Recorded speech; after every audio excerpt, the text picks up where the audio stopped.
for you. All for you. Freedom. Keep your ear to the ground. Talking about freedom. It's the best show in town. Best show in town. Freedom.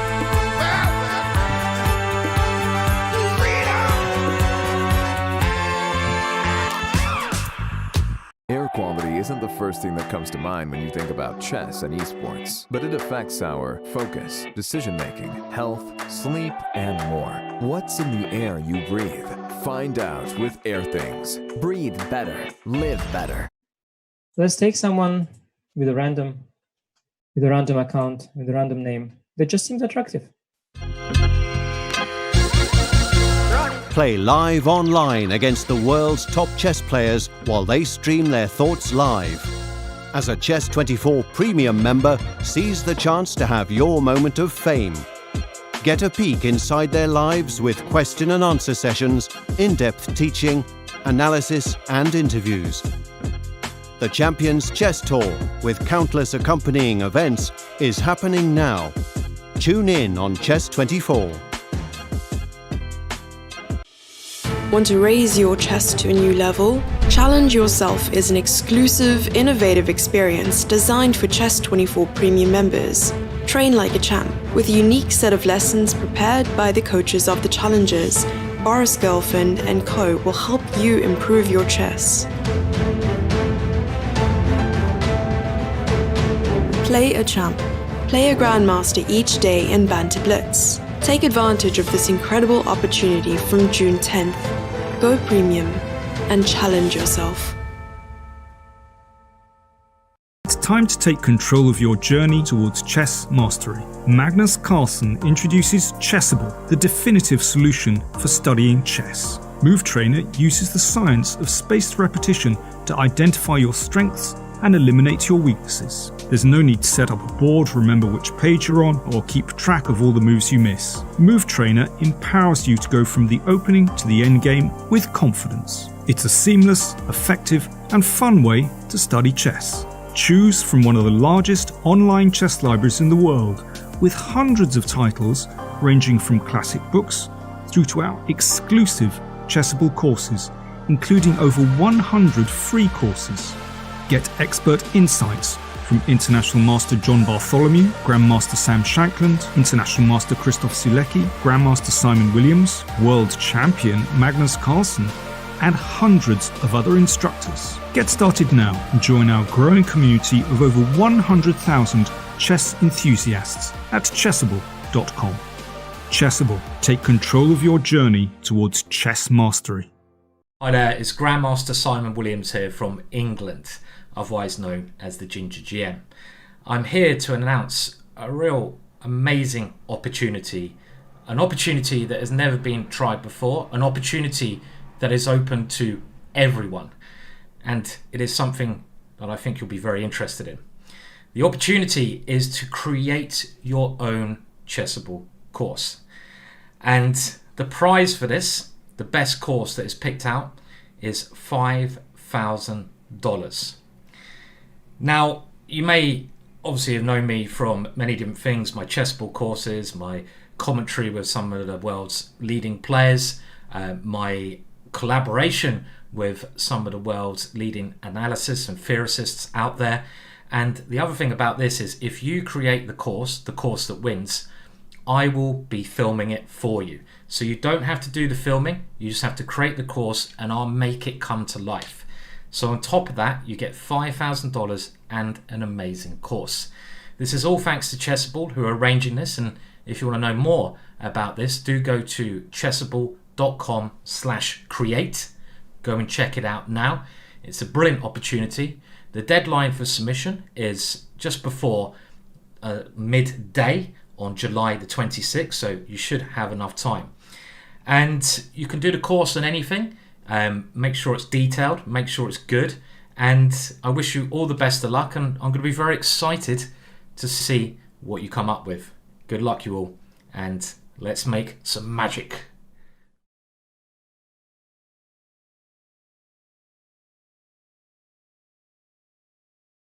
Air quality isn't the first thing that comes to mind when you think about chess and esports, but it affects our focus, decision-making, health, sleep, and more. What's in the air you breathe?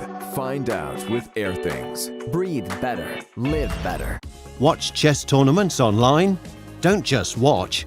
Go to Chess24 and make it an interactive learning experience. You get live commentary in multiple languages, including different streams in English from beginner to expert. It's not just commentary, since there's also an interactive live board. Choose your game and try out your own moves.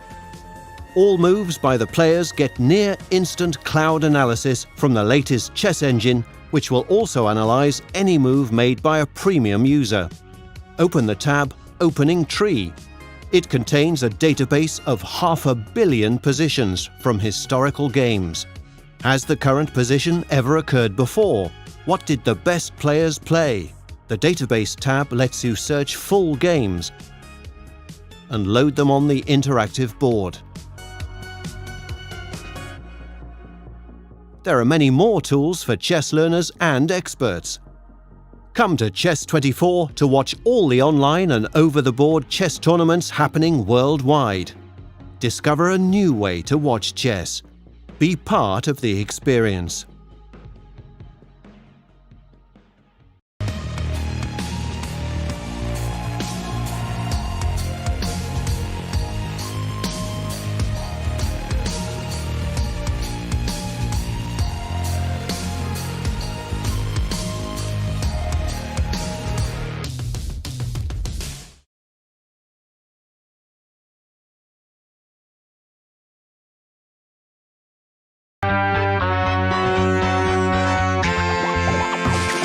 Freedom! So fresh, so new. Freedom! It's all for you. All for you. Freedom! Keep your ear to the ground. Talking about the freedom! It's the best show in town. Let's show you that freedom!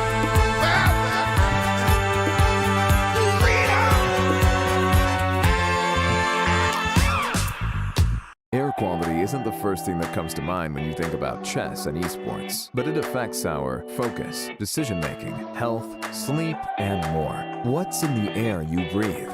Find out with Air Things. Breathe better. Live better.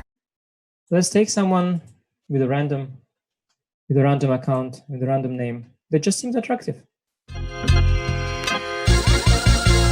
Play live online against the world's top chess players while they stream their thoughts live. As a Chess24 Premium member, seize the chance to have your moment of fame. Get a peek inside their lives with question and answer sessions, in-depth teaching, analysis and interviews. The Champions Chess Tour, with countless accompanying events, is happening now. Tune in on Chess24. Want to raise your chess to a new level? Challenge Yourself is an exclusive, innovative experience designed for Chess24 Premium members. Train like a champ, with a unique set of lessons prepared by the coaches of the challengers. Boris Girlfriend and Co. will help you improve your chess. Play a champ. Play a grandmaster each day in Banter Blitz. Take advantage of this incredible opportunity from June 10th. Go premium and challenge yourself. It's time to take control of your journey towards chess mastery. Magnus Carlsen introduces Chessable, the definitive solution for studying chess. Move Trainer uses the science of spaced repetition to identify your strengths and eliminate your weaknesses. There's no need to set up a board, remember which page you're on, or keep track of all the moves you miss. Move Trainer empowers you to go from the open. Welcome everyone to the Goldmoney Asian Rapid. This is the final day of the final set. We will have our winner. It's time to go gold hunting for two of our players, Vladislav Artemiev, Levon Aronian, fighting in the finals, while Magnus Carlsen takes on Wesley Dingler in for the fight for the third place. I'm just so used to taking Wesley's name that these kind of slip-ups happen, but this time it has been a Dingler show. Let me quickly bring up chat and we will discuss the action that we witnessed on day one of the finals. Let's take a look at the scores that we had. Now, Levon Aronian and Magnus Carlsen lead their set. But let's talk a little bit about what happened, because I had the feeling that both Ding and Artemiev never really got the kind of positions that they wanted. Both Magnus and Lev made it look somewhat easy. Now, Levon Aronian started the day a bit shaky. It looked like the positions that were coming out of the opening were in Vladislav's favor, but in game 3 is when it all turned around. It was funny because what I felt was that we had two different kinds of Lev. The first 2 games and the next 2 games. The first 2 games, it was a little bit more subtle and more on the backseat, but the next 2 games saw Lev the Lion in action. Game 3, winning with the white pieces in about 25 moves in crushing style. I thought that attack on the king side was absolutely brilliantly executed.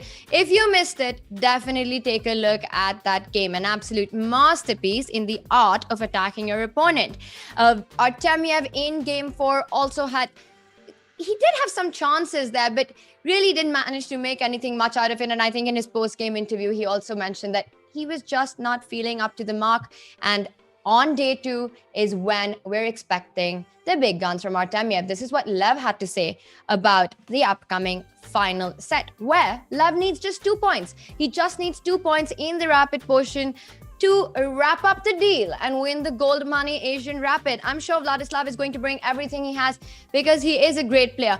Undoubtedly, Vladislav Artemiev has been the most impressive player in this entire event, a debutant here at the Meltwater Champions Chess Tour. He's been right at the top from the very, very start, finishing the prelims on spot 2, going through the quarterfinals and the semifinals. And in this final, well, it comes down to today. Expecting some big stuff from Artemiev in his must-win situation. And this is what Magnus had to say about his match against Ding Liren. Now, in that one also, it was the same narrative. Magnus needed just 1 win to wrap up the match, and that's what he did. So with 1 win and 3 draws, Magnus leads their set.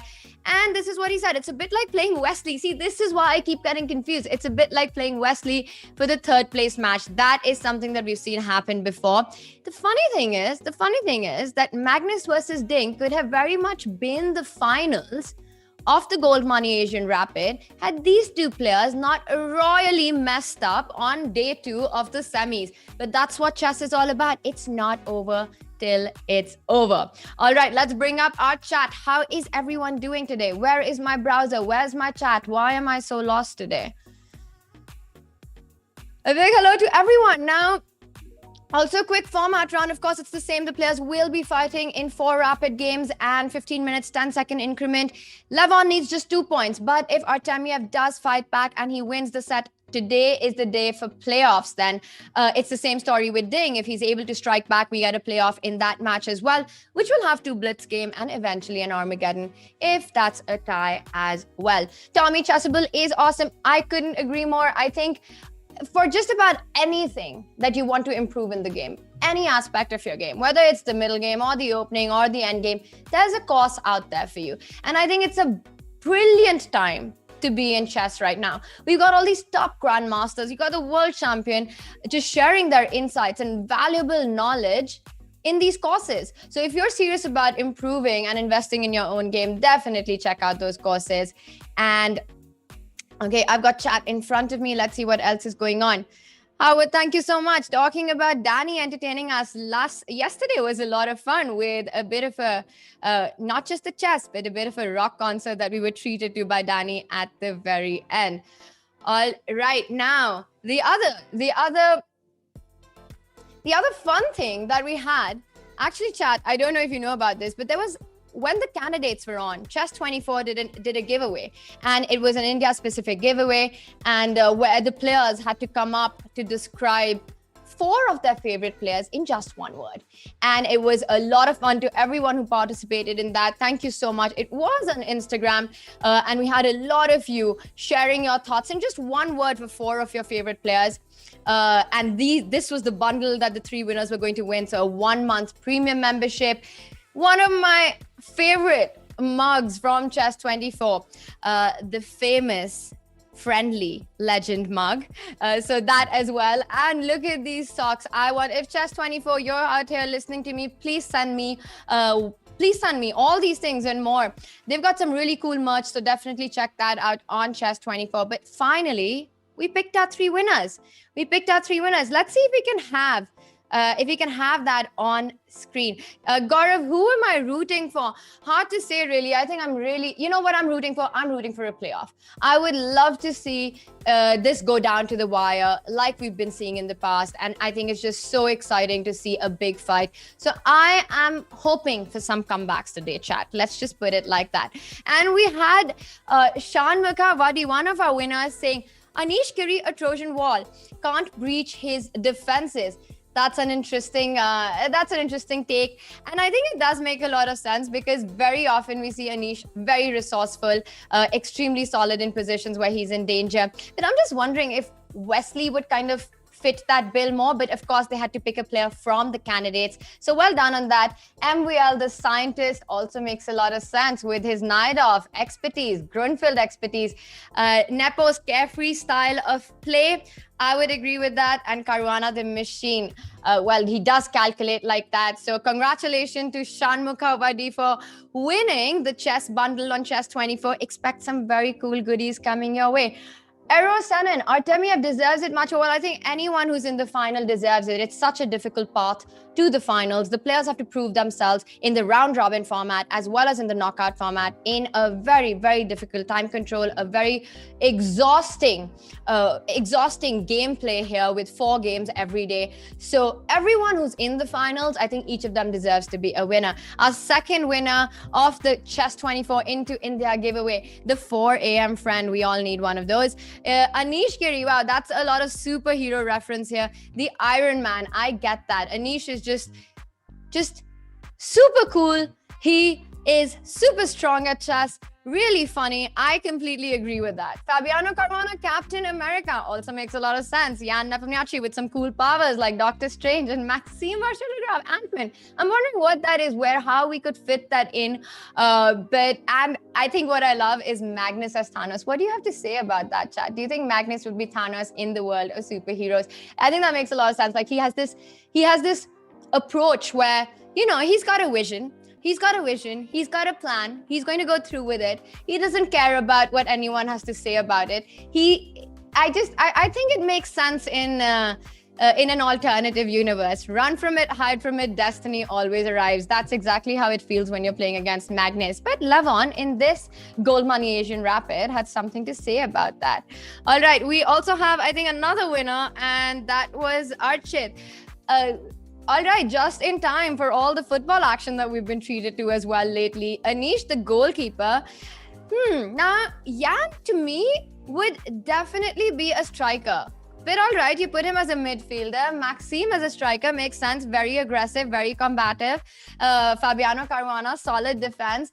And well done. Congratulations to our 3 winners. And I will reach out to you on IG. We will have all the stuff. We will get everything to you. Just give us some time. It's not that easy to ship things currently, but we'll have that sorted. All right, and what else is going on? Hello to everyone in chat. And I also see we are being joined. We will be joined. I think Dani is just setting up his camera. He will join us shortly. Also, chat, let's take a look at what the players are fighting for, because it's the pot of gold tonight. So let's take a look. So these are the prizes. Now, between Lev and Artemiev, one of them is going to win $30,000. It is a $1.6 million Champions Chess Tour. The regular events have a prize fund of $100,000. The winner goes back with $30,000. Not just that, the very important tour points. And that really matters in their race to the finals of the tour. And I see that Danny is ready to join us. So welcome, Danny. How are you feeling today? I'm feeling great. How are you, Tania? What is happening in the land of Tania? A lot of action, Danny. We had an incredible giveaway during the candidates. I don't know if you caught any of that.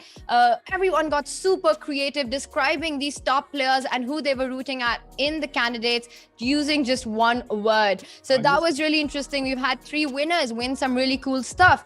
Besides that, of course, it's all about the finals today. Now, Danny, can Artemiev do it again? Can he do what he did against Tinglerin in the semifinals? I certainly hope so. He can do it. We saw that Levon yesterday is infallible.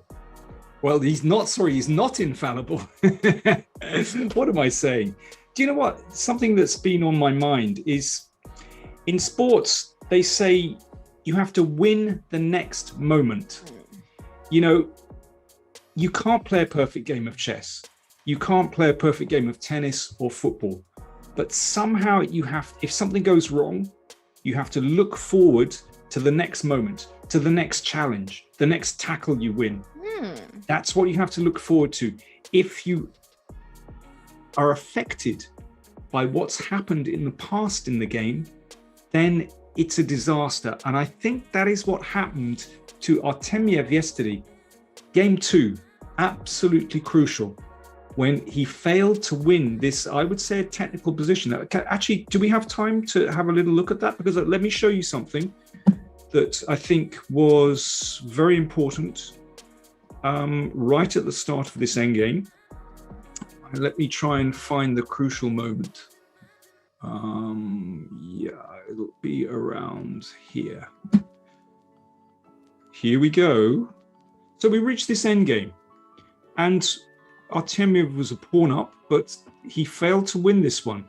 Now, if I just run it through just a few moves, actually, suddenly this one is not easy. We saw that Levon sort of managed to create complications with this move. Now, it could still have been winning, but it was tricky. But I'm going to come back to this position. Here, there is a very, very clear plan for white. Basically, Artemiev, he was short of time. He put his king on the wrong square. He could have just rushed his king into the middle. And this is completely different, because with the king on d3, there is always the option to head into the queen side, to head for b5. Now, to stop that, black might actually have to play d5, but the king is going to sit on d4. This is so much easier than the game continuation. Now, having and it's one of those decisions that, you know, he played king g2 in a split second. It looks so natural, but actually it's the wrong way. And king f1 would have been so much easier. It's funny, we didn't in all the excitement of yesterday, this position just kind of flashed by us. But actually, it's when I looked at this afterwards, it just made so much sense. It really is relatively easy to win this one, actually. Having blown that position, game 3, I think that coloured his judgment in game 3, and frankly, he played a very poor game, and Levon wrapped that one up too easily. I think if Artemiev had been less, well, he was imbalanced somehow. And, you know, even when it got to this position, let's say, his position is difficult. But actually, he did have options. Instead of rook e6, he could have played the knight into e4 straight away. And here, even here, as we saw yesterday, actually, again, he could have sacrificed the exchange. And in a rapid play game, well, we all know the power of a centralized knight like this. This is not easy to win, I would say. This is simply a complicated position. So I think Artemiev, you know, any normal day of the week, he would be very happy playing positions like this. But he was so imbalanced, you know, he was just upset. He couldn't get himself together after just a few minutes. So this is coming back to my central point. Needs to bounce back, Danny. And that's what he did against Ding. We did feel that after day 1, he lost in just 3 games. Will he be able to do it? And then day 2 saw a completely different Artemiev. We've seen him do it before in the event. Will he have an encore performance today? We'll find out. Chat believes in Lev. I see Alakine Batteries joining us in chat as well. People looking forward to a playoff, and that's always very exciting. Now, this event has been from start until today, Danny, so much drama. We had an action-packed preliminaries, very dramatic quarterfinals, a completely crazy turnaround semifinals, and here we are. And none of this would be possible without our partners. Chess24 is super proud to partner up with Goldmoney for the Goldmoney Asian Rapid, as well as Airthings and Opera for helping us for putting up the Meltwater Champions Chess Tour together. This has been amazing, and chat, definitely do consider supporting everything that we do by going premium, and also, of course, liking the stream, staying with us, and everyone joining us on Twitch, on our social media. We will have liftoff very, very soon.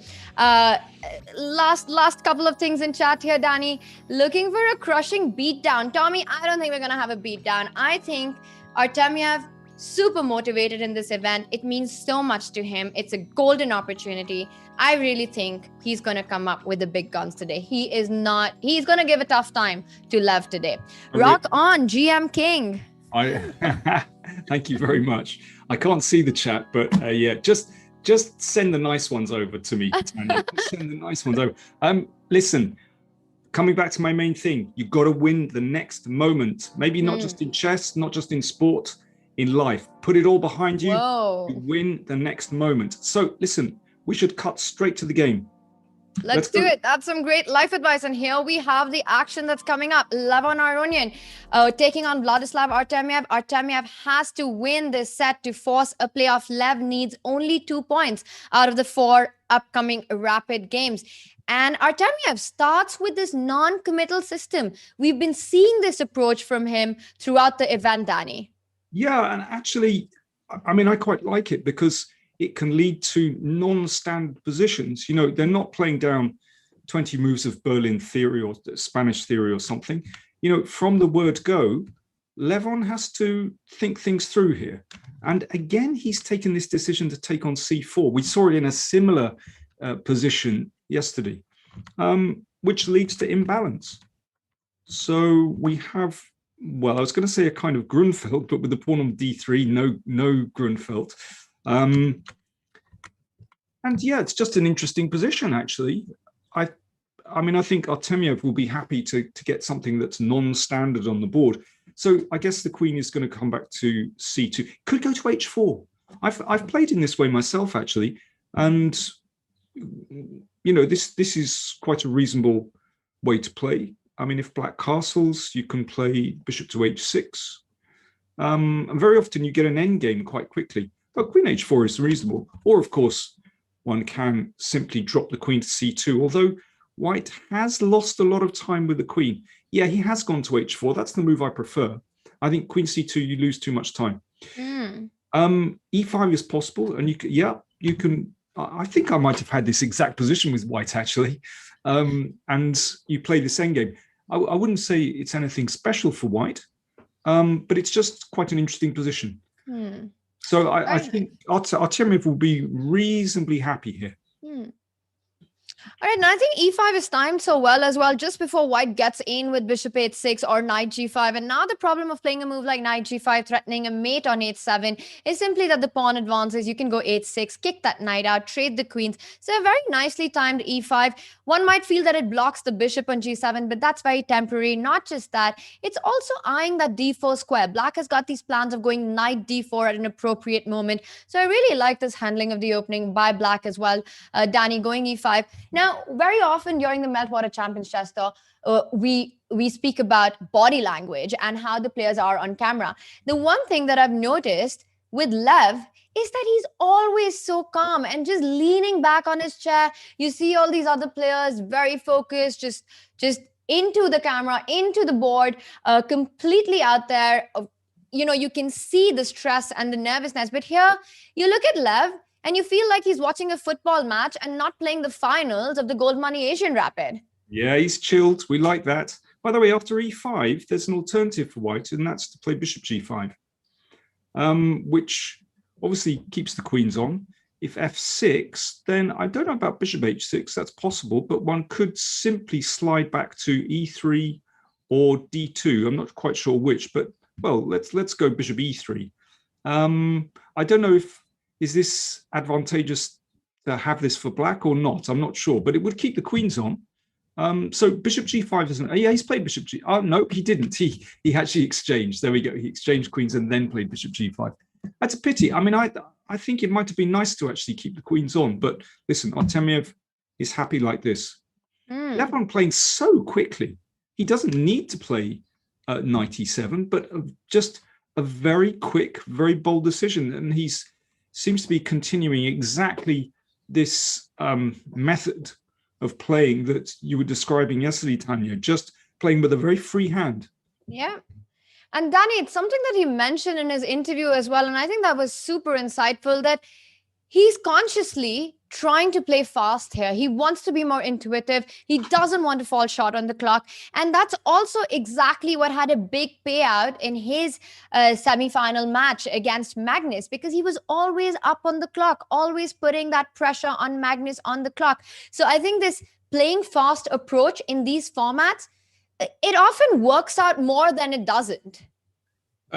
Yeah, but I mean, one needs to have not blunder at the same time. Yeah, one needs to have very strong nerves to play like that. I mean, look at the guy, Danny, talking about strong nerves. He looks, as you said, just so chilled right now. That is some major nerve control going on. Yeah, pretty chilled. But the thing is, I think there's this fallacy that these top players play perfect chess.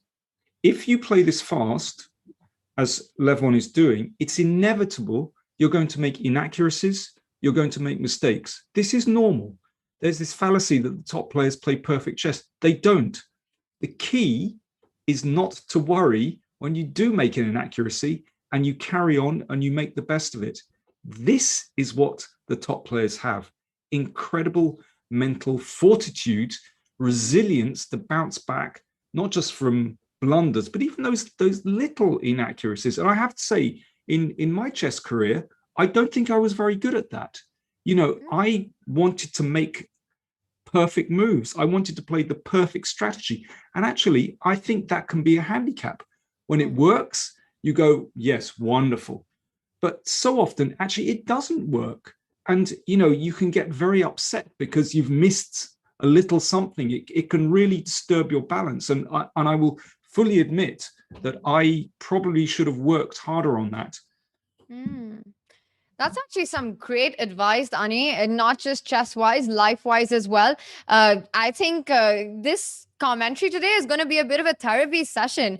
Just dealing with adversity, dealing with these difficult situations and coming back stronger and coming back as soon as you can, and not to get put down, not to be too hard on yourself when things don't go your way. And this is what separates the very best in the world from the best from the rest, that they're able to do that. They don't lose control when they make mistakes, when things don't go their way. And that's a really, that's a golden point right there.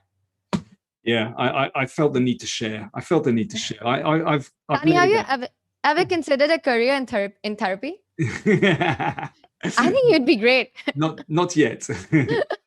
Well, that's lucky for us. All right, now knight e7 was with the idea to get the knight centralized on the d5 square. I think black also wants to make sure that he blocks out that bishop on g2 at some point with a move like c6. So really shutting that one down. I like this maneuver. You mentioned that this is quite creative, and Levon went really quickly ahead with this. So definitely an idea that he had in mind. It also attacks that bishop on e3. Where do you go with this bishop? Because I don't believe that white wants to give up the dark squared bishop and a double bishop advantage to black in this position. Bishop c5 or bishop d2 here. A choice that needs to be made by Artemiev. Yeah, I'm not sure which actually. I think both are possible. Let's look at bishop c5. The only thing is, I was just wondering whether this could be exchanged and then knight a4. Is that a little bit uncomfortable? Maybe it's okay, but I don't know. I actually quite like the knight on a4. So the bishop will come back here, and then bishop e6. I don't know, it feels as though black's pieces are actually quite nice here. I mean, I like the pawns there, but well, black's pieces look quite comfortable to me. It's hard to say.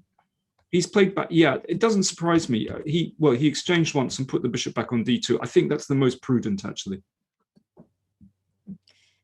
And also leaves the c file open. So whenever you want counterplay, white can potentially have a minority attack on the queen side. You try and go a3, b4, b5, try and push that pawn. You want to open up that bishop on g2. And I think that's a very thematic idea in these positions where that bishop can be an absolute monster if only you can break open the c6, b7 pawns that black has. So really nice decision by Artemiev to first do a trade and not allow those weakened pawns which were giving black all these tempes to develop his pieces. Knight a4, bishop e6, some nice ideas there, Danny.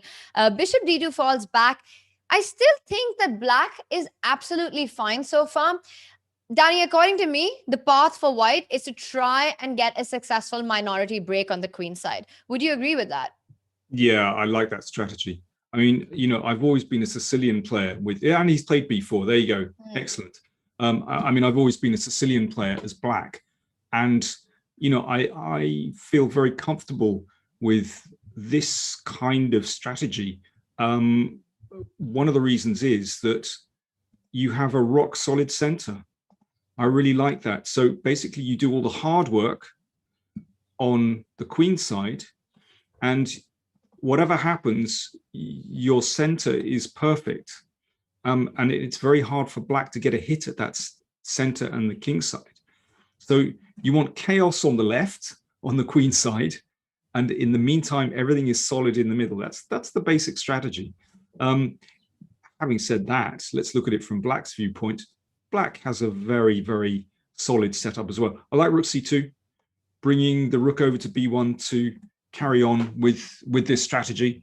I mean, I would feel more comfortable with white's position here, but I think black is solid enough. Black could play, for example, to guard against the minority attack. Black has moves like a6, and after a4, well, even a move like knight c7. But yeah, I slightly prefer white. I think Artemiev will be reasonably happy here, but Levon still playing like an express train. Incredible. 14 and a half minutes remaining. Wow. And Vladislav just under 10 minutes. But that's also a very natural outcome when you're playing for the win here. The pressure is on Artemiev to find something. So also understandable that he needs to take more time. It's never easy to get a better position or any clear advantage out of the opening at this level, at any level now actually, but especially here. So Artemiev trying to find ways. And I like this move, going rook to b1. Once again, just completely and a straightforward idea. Wants to go b5. He falls back with the bishop to e1 before he makes the move b5. Tani, can you explain to us why was it so important for white to make this move bishop e1? Well, I guess he was, if I just go back one move, so here's where he played bishop e1. I guess he was concerned about some sort of break with e4, and you've got to watch out for these rooks. Now, there is no immediate threat to play that, so he could have hung back. I think he's just being a little bit careful, to be honest. It just means this is ruled out completely. And yeah, then he's going to carry on. I think it's just one of those moves you make in rapid play. It's kind of slightly safety first, but reasonable. Now, if b5, then I think black will just push on with c5. That's why he's dropped the bishop back to f8. But it's interesting, though. Did he have the chance to break with b5, or was there some trick here? He could have done this. I don't think it's not the end of the world for black, but it seems to me because the bishop is protected, there's no immediate trick. I mean, maybe Levon's idea was simply to play b6. He is pretty solid, it has to be. Yeah, maybe it wasn't sort of up to much anyway. But do we have another move? Yeah, we have A3. One more move. A3, solid. So he's just, yeah. Oh, now A4. Now A4. That's interesting. He was worried about I was actually thinking, Dani, that when white goes b5, you actually want that pawn on A4 so that you can recapture with the A pawn, open up the A file, and start eyeing the A7 pawn as well. So it also gives this additional option to white to recapture on b5 with the A4 pawn. I like that Artemiev is not rushing with stuff here. He's still just building his position, because what you really want is that when you play b5, all your pieces are ideally placed. Bishop d5, bishop h3. Bishop e6, a potential repetition. If white goes back, bishop g2, black can play bishop to d5. But if you don't fall back and you actually trade on e6, the knight finds itself at such a beautiful square. Let's just point out, Danny, that now b5, the only active plan in white's position. Black has other ideas, but c5, knight d4 coming in.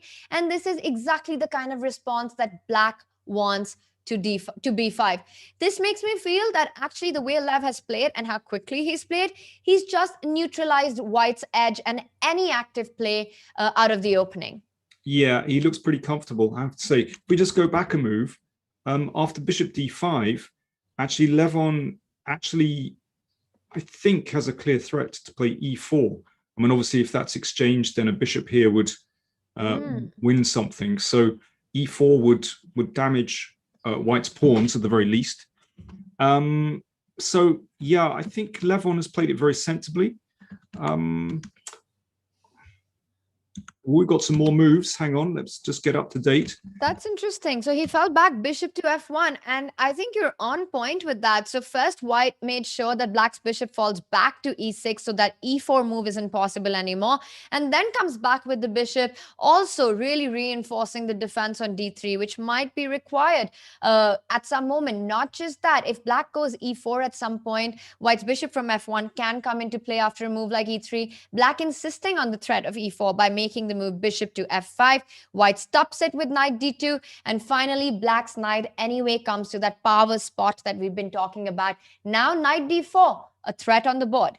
Yeah, I have to say, I think of course this is a big compromise to go backwards, and it's not really what Artemiev wants. You know, he's struggling to keep the game going. I suspect that objectively, if we go back here, sorry, this position, I think he should probably play bishop g2, and a draw by repetition might represent best play. The problem here, as you point out, that knight coming into d4, at first I thought, oh, hang on, we can trap a bishop. Of course not. Knight d4 is the problem, hitting the rook. So I think this is actually quite difficult. And of course, e3 not possible. d3 is hanging. Artemiev, it's difficult for him. I mean, you can, yeah, if knight b3, then we're back to e4. And these are exactly the dangers that exist when you have to win on demand. Artemiev's got the white pieces, the pressure is on him. And we've seen this narrative, even of the candidates, that players take these objectively questionable decisions, but practically the only choice when you've got to keep the game going. Very important that actually while the knight was on f3, if we just back up, because Danny, I think the subtleties in this position are so beautiful and instructive to understand, that with the bishop on g2 after bishop f5, a move like knight h4 would have been possible. But now with this bishop to f1, a knight h4 doesn't make as much sense. Black can simply fall back with the bishop, and there's really not much that the knight is doing there. So yes, bishop g2 was the correct way for white to go, but the situation in the tournament just forces Artemiev to take these dubious decisions just to keep the game going. Well, we'll see. We'll see. Of course, he wants to play for a win. A draw isn't a disaster. There are still 3 games left. I mean, what worries me is that his position appears to be getting worse and worse. He's falling backwards. You know, if he loses this, that really is a disaster. Yeah. War isn't terrible. You know, sometimes I guess it's difficult to know when to make that compromise, and when to stick and when to twist. You know, when to keep going. It's so difficult. I mean, yeah, I would start, you know, I'm starting to really like black's position. I mean, it's obvious. I mean, every picture tells a story. These bishops have fallen back. They're not beautiful, whereas Levon is gaining space on the king side. He's brought his knight to an excellent position on e6, looking at the outpost here. Well, you know, I'm going to change my mind. You know, suddenly I start to like black. And that's the whole thing. Yes, it's not he's got 3 more games, but this is his first white and 1 out of 2 whites. And you really want to try and make something going. You really have to try and do something. And that fine balance of not over pushing it so that it's not an absolute disaster. Very difficult to strike that. But for now, this is the position that we have. Levon in control with the black pieces. Really appears to have no weaknesses, no trouble gaining space, constantly improving the bishop, the knight, the rooks, well placed. It is up to Artemiev to find that right moment to go b5. That is the plan that he needs to make work in this game. Danny, we will come back to this action and see if Artemiev is able to create something in this endgame, or will Lev be strong to just keep things together throughout. Let's jump to our other game, Ding Liren against Magnus Carlsen. Now, Ding is also, he has to win this set on demand to force a playoff. Otherwise, Magnus just needs 2 points out of the 4 games to win their match. And this is quite an exciting position. A Catalan. Now, Ding is quite a Catalan expert. We've seen him use that line throughout the tour, and that's his opening of choice for today. What an unusual position. Tania, I'm just kind of trying to tune into this one. We've got this G pawn of Carlsen's that's kind of flung itself down the board with the queen on G5. But it's a very, very unusual pawn structure. Can we just bounce back and see how we got there very, very quickly? 100%. I think, Danny, one of the most beautiful things about chess is, however, whenever you mention that you need to tune into a position to really understand it, the only way to do it is to back up and see how we got there. And that's when you understand all the ideas that actually exist in the position and why a player made a move. It's so hard to see what you have in front of you and just make sense of it. Yeah, we need to see the flow of the game. It's a very human thing. Computers don't have that, but No. we humans need to see the flow. All right, so this line, very typical. White has a center. Black brings the knight to b4, and in some way that compensates for the lack of space. But yeah, Ding, as you mentioned, Ding very much likes these Catalan and queen's pawn openings with the bishop on g2, has enormous experience. And pressing on the king side, but, well, that's an interesting decision from Carlsen to eliminate this knight. If this pawn moves, then there's access to the f5 square. So he's chopped off and then gone e5 and played g4. I mean, it's a very unusual strategy, but he can get away with it because his queen is coming over. He does have a nice knight on b4. I mean, the one thing that I'm really wondering is how is White defending this h5 pawn? Not just the knight on b4, not just the clamping down pawn on g4, but White also has a big weakness in the position. Is there a good way to defend it, or are you just happy giving this one up? I'm not sure. I mean, of course, I'd rather keep all my pawns. However, after Black takes it, it has to be said that Black's kingside pawns are so ragged. I'm not sure. I think Carlsen will actually spend a long. He might not take it straight away. He doesn't need to. That pawn's hanging for life. I mean, the pawn structure is ragged anyway. You might as well have a pawn for compensation for that. Yeah, I guess so. I mean, if we could put the queen back to g5, play king g7, h5, rook h8, and h4. Oh, I love it. Then of course, Black has the initiative on the king side, and everything is fine. But I'm just wondering, in that kind of transition, whether White can somehow get something going either on the queen side, or there we go. Against the c pawn. I think that's the counter weakness in Black's position. The White h pawn is weak, while Black's c pawn is extremely weak. You don't want to make a move like c6 because knight will jump to d6. All these ideas of opening up the d file. So I think c6 tactically would be a bad idea. So White immediately uses the moment to attack Black's weak c pawn. Also, he's got moves like knight a7 now, Danny. He doesn't need to just pick up the c7 pawn immediately. Knight a7 looks very strange and probably is just a bad idea.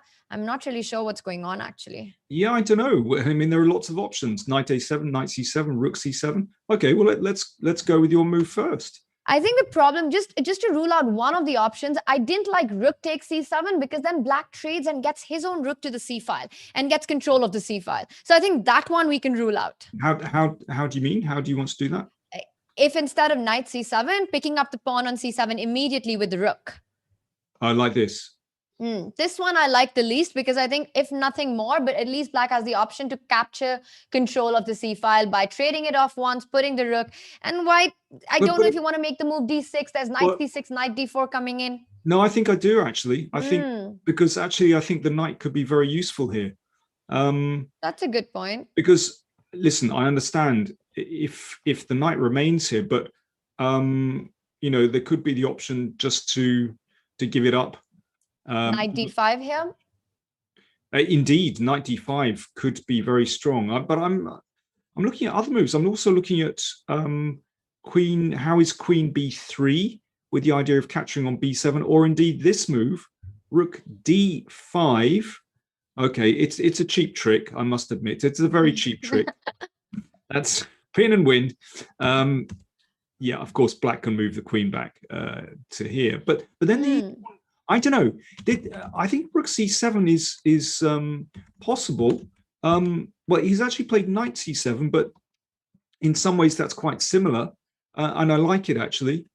Queen Magnus... g5, Danny. Queen g5 on the board. A big threat. Bishop a4 was a tiny trick, but a very dangerous one. Which is why let's just back up and show that. Yeah. So the rook is hanging. Actually, I think that's quite clever of Magnus because it buys him one move. So he's a little bit more secure on the king side. Now, are we going to see d6? He's played d6. Your idea. If knight c6, knight d5. d5 is such an important square for white as well. And Danny, how are you evaluating this position? Black, the material is equal. Black has recaptured that h pawn. He does have ideas of h4, but white has got this d6 and knight on c7. Would you rather be white or black here? Yes, objectively, I don't know. That's one thing. Me neither. I have no idea. But I think I would prefer to be white, actually. I was going to say black for me. Okay, well, that's good. Here's why I like white, just because white, has that pawn on d6. Everything is centralized. And usually I come back to king safety. Whose king is safer? Well, I think in this position, although there's nothing immediate against black's king, I feel that black's king is more open. So there is a tendency, there is a danger that at some point the position will open.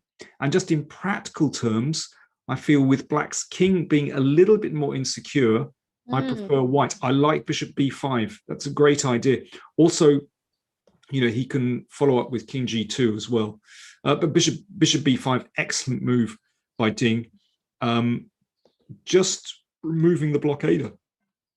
Danny, give black a few moves, and if he's able to get rook h8, h4 in, I'm not sure how you'd be feeling about the king's safety. And I think exactly because of that, bishop b5, very important. Rook h8 right now, not possible. And if white is able to get rid of the black bishop on d7, that's the main blockade in black's, the main piece that's stopping the d6 pawn from moving forward. So if bishop b5, you capture it back, you go a takes b5, and rook h8, suddenly the d6 pawn starts advancing. So I think bishop b5, an on-point move by Ding there. Yeah, very interesting response from Magnus. Bishop c6. So no d7 here, Danny, because the c7 knight is hanging. So bishop c6 is quite a key move here. Oh no, it's not, because the pawn will queen after. No, if white goes d7, just d7. I beg your pardon. I thought you were looking at this, but no. Also possible, by the way, Danny. Also possible, I think. Okay, well, anyway, it's water under the bridge because Ding has taken on c6. So I imagine, I was thinking pawn takes to cover these squares, but knight takes possible as well with our old idea of bringing the knight to d4. Let's play knight takes. I like that more, because imagine that knight on f3, then whose king is more safe? I'm not sure. All right, so if I start with rook d5. I see your trick. But it doesn't really work, does it? Oh, it does work. It's a pity that it works. Yes, let's just show that. Let's just show that, Danny. Here, takes check. And then I can protect king h6 maybe because you have rook f5 here, but king h6, rook c5 is the Rook key move c5 then. anyway, Yeah. yes. Yeah. Anyway, yeah. So, okay, that's my very, very cheap trick. But anyway, I like the. Whoa, Danny, what has he done? Ooh. He's got 98 check. That is a stunner. That's, So if rook, sorry, I was just going to say, yeah, we're both very eager to show the trick. So this is a blowout move. So black has to move the king now. You can't capture on e8. is it a big deal? Is it? Oh, well, Not it just because wants you're to- going d7 next, and that's the. This is the assist you need to go d7. Yeah. All right, so let's look at some lines here, Danny, because this is quite an exciting position. I also have my eye out on the other board. We'll jump back to it because that's heating up as well. But let's just finish this line. So let's move the king somewhere. Here. d7. Not looking great for black. And then rook d6. I'm on your team now, Danny. I would pick white as well now. Oh, so does he just have to give this up? I think he does. But this should not be enough because you just trade and you go rook d7 as well. Oh, by the way, he's gone king f8, d7 on the board. This is a nightmare for Magnus. d7, rook b8 played. Rook d6 is a move that you were suggesting, and I really like it. It's on the board. Listen, the only thing Magnus has going is the knight on d4. But let's snatch it. Let's snatch it. You just want to take it? Let's try it. Why not? Do you know what? It's kind of, and followed by rook c5. Do you know what? It's such a ding-like move. Is he going to go rook d4, or will he be materialistic here? Well, I guess you don't need to. You could play rook c5. Knight f3? You're not worried? Oh, a little bit worried. h4, let's go for it. Desperate times call for desperate measures. Okay, but is there a clear threat? Feels like white has a killer move here. How's just simply queen c1, no? Oh, just trade. Because there's queen h6 check. Yeah, I mean, you could trade. Yeah, but then king e7. What's happening? King here, rook here. Okay, this is very strange. Very strange. Maybe it's good, but listen, I'm not sure about. I mean, if I let me come back to this because here's my idea. So h4, right? Yeah. What about rook f6? Ooh. Here's the plan: either queen d5 or queen d6. So queen d6 is just a check. That's the good news for black. Just a check. Just a check. Danny's offended. Danny, he goes for rook d4. I think that's a very practical choice. I don't even care what the computer says here. I think you want to get rid of that knight on d4. I think it is a practical choice. Yeah. I mean, listen, I want to come back to this one just very, very quickly. And here's my point that after, wait a second, after we had this, sorry, I'm going too far into it, but basically it wasn't just that the queen was coming down to d5 or d6, but actually the rook could also flip back to f5. But anyway, as you say, I agree with you. It is a very practical choice from Ding. And frankly, it's the move that I think we would both make in a blitz game without thinking. Yeah, 100%. It's so intuitive in this position. Get rid of that knight. You've got a strong queen on the board. He goes rook d7, queen d7. So he actually gives up material immediately. Also, notice the clock. Ding down to 2 minutes. Magnus 11.5 minutes. I think rook d4 made a lot of sense. Danny, action is on our other board. I think we have to go back to that. Artemiev against Levon. Artemiev down to 23 seconds. Levon's got 10 minutes on the clock. Levon's an exchange up. Is Artemiev busted here? I don't think he's busted. He's got a bishop and 2 against a rook. I would say it's he's got 2 pawns, yeah.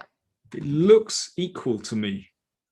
I find it hard to believe that Levon would be better here. Busted on the clock. Busted on the clock. Yeah, definitely busted on the clock. Wow, I didn't spot that. 23 seconds, golly. Well, he's going to play bishop d4 and try to take this pawn. And when the rook moves over, then he could activate this, play h3. I wonder if Levon should simply play bishop h3 here and just trade down. Then the c-pawn is weak. I think that might be the most sensible way for black to do it, actually. I think it's equal. Or is, let's have a think about this. This bishop here. d4. So we exchange, well, let's say g4. I think it's a draw. Yeah. But let's have a look. What's Levon got in mind? He's got, the thing is, in this position, he's got 8.5 minutes. He can find the precise way to go. Can he play h4? Can he play more aggressively? Can he actually, I mean, it seems to me bishop h3 is a very safe move, but can he actually go for a little bit more with h4? Because if that's blocked with h3, then of course you win a pawn. Frankly, I don't think it makes a huge amount of difference. But he might be able to press with h4. Let's have a look.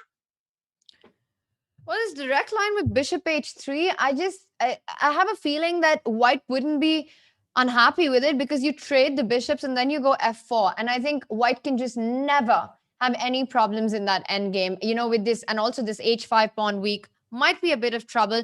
Levon decides to keep the tension on the board. He doesn't trade the pawns. He doesn't trade the bishop. He goes bishop to f5. There was a direct threat of bishop e4 check, and Artemiev sidestepping that. Danny, if you can just go back and show that for a moment, the moment bishop f5, because after bishop e4, f3, then he can really pick up. Let's just have some arrows on the board. f3, you go bishop f3 and you pick up the pawn. So Artemiev had to sidestep it. He made the move bishop e2, which hits the rook and the pawn at the same time. So what did Levon have in mind for bishop e2?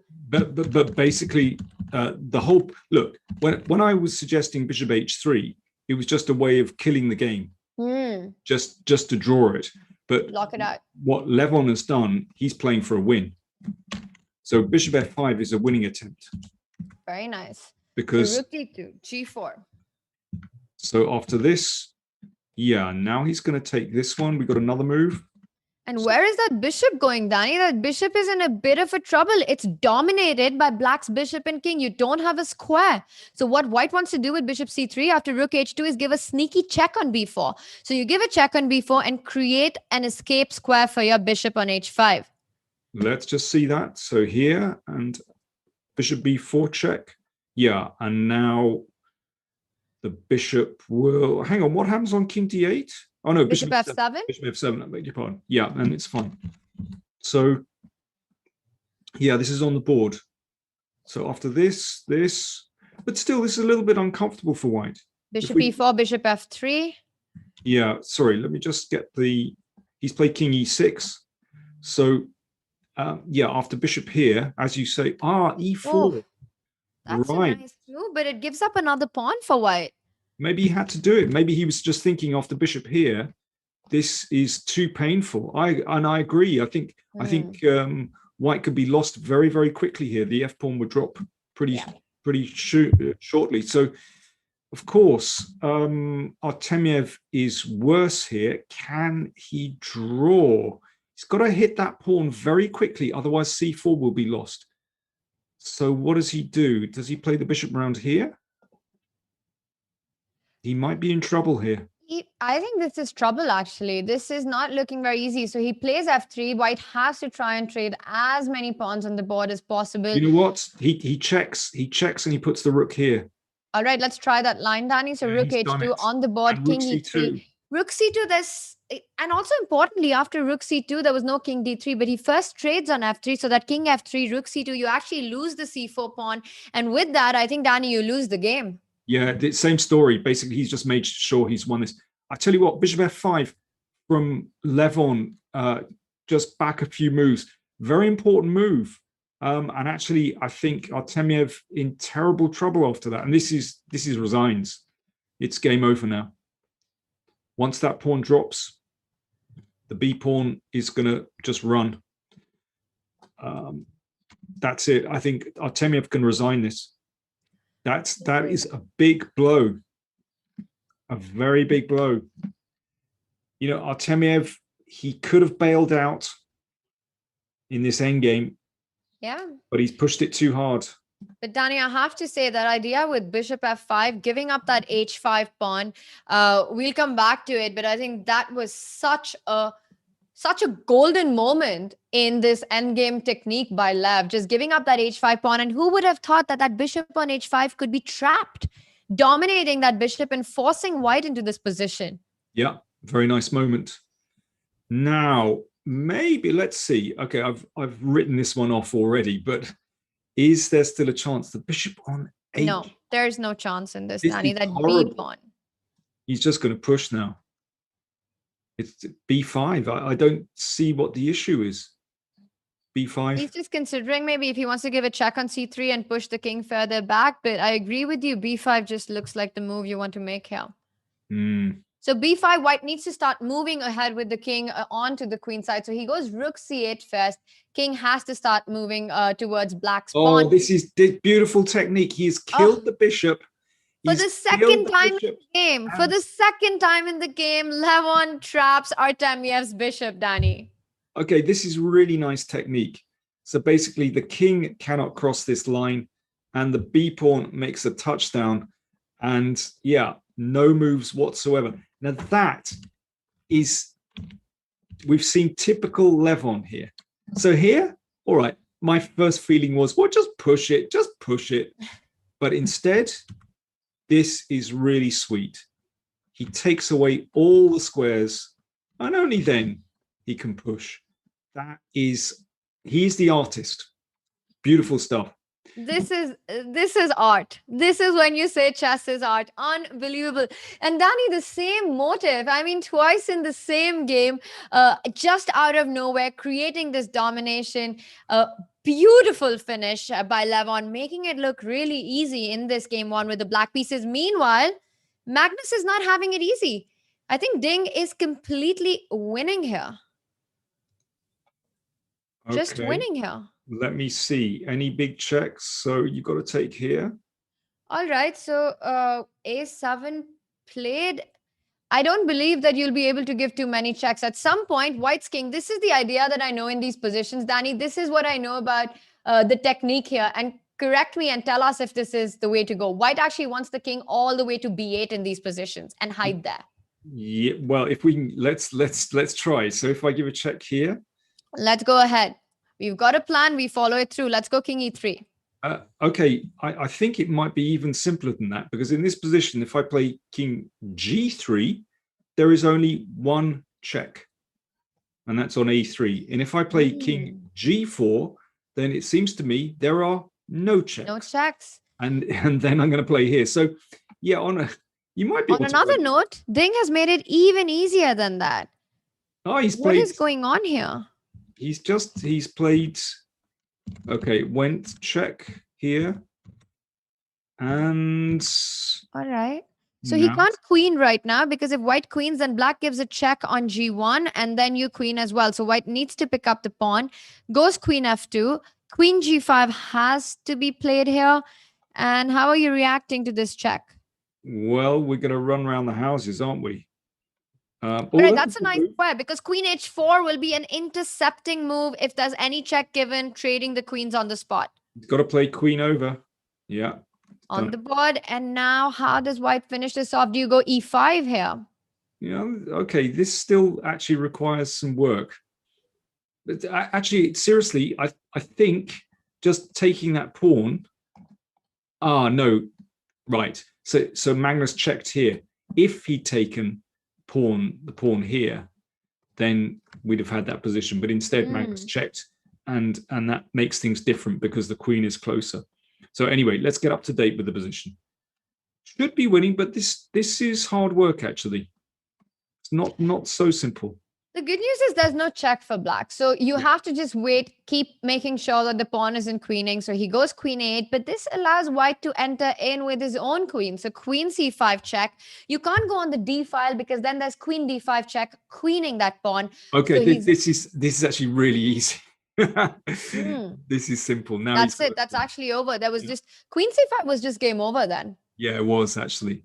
No, it's I was imagining things, but yeah, this he can weave around with the king very easily.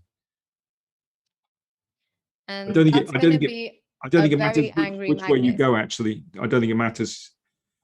All these moves are good. Yeah, there we go. Ooh, Magnus. Magnus not happy. Ding, relieved there, taking their match in the way he needed it to be. He starts with a win with the white pieces, and that was a nice game by Ding, start to finish. Yeah, definitely.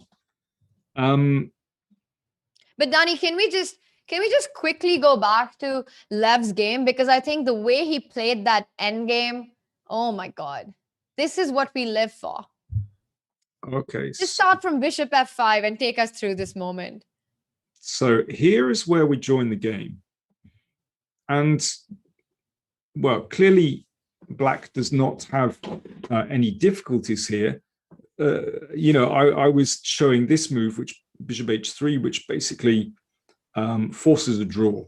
And then I thought, okay, h4 could be very interesting with this idea.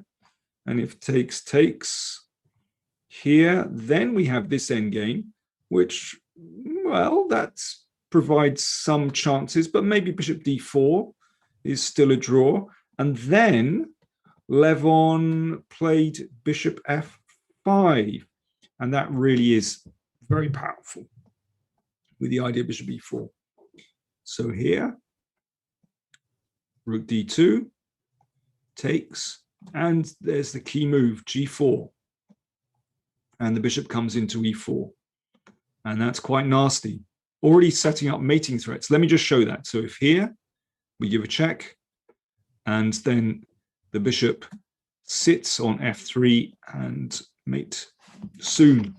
I just want to say one thing in this moment, because yes, this bishop e4 is such a nasty threat after g4, and that we spot.